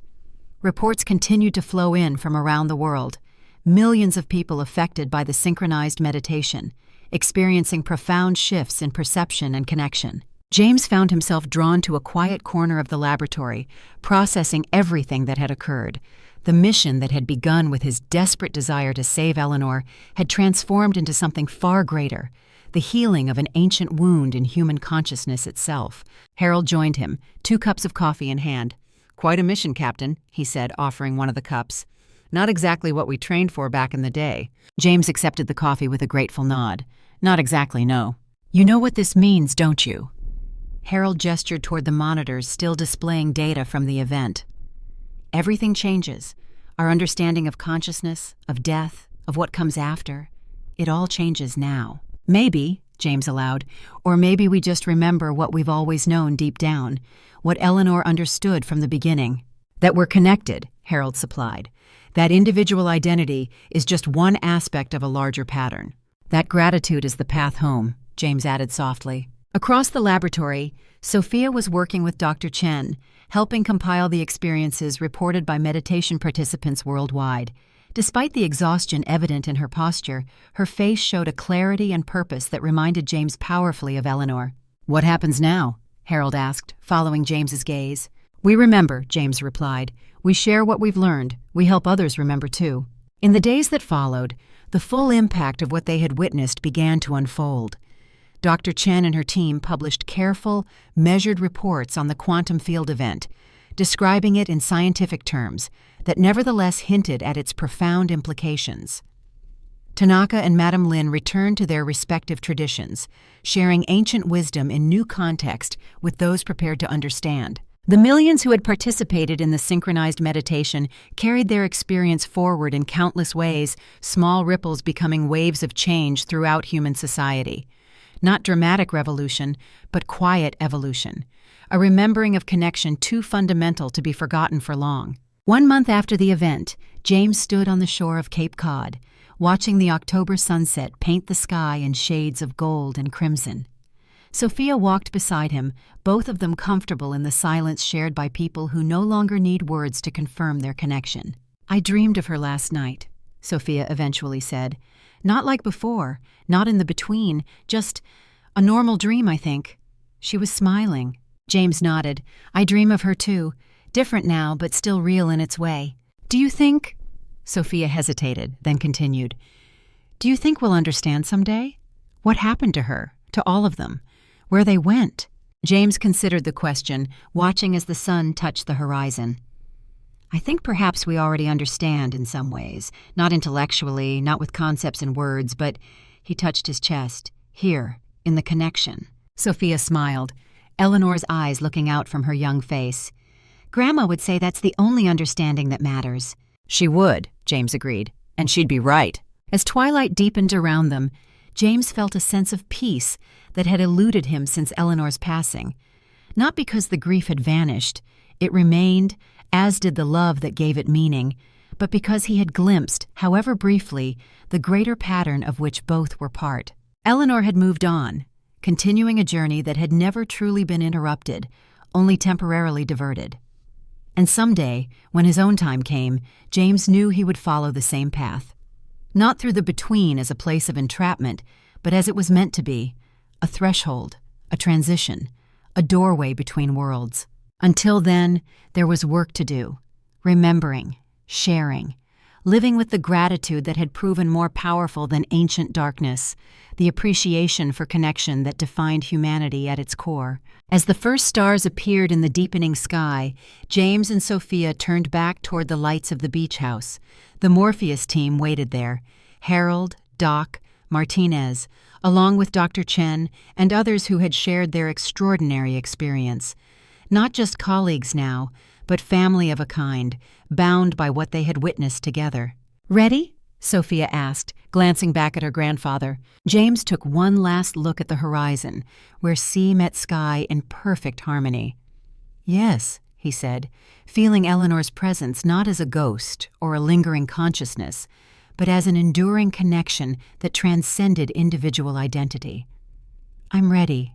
Together they walked toward the waiting lights, carrying forward the most important lesson of their journey, that the path home had always been there, waiting only to be remembered.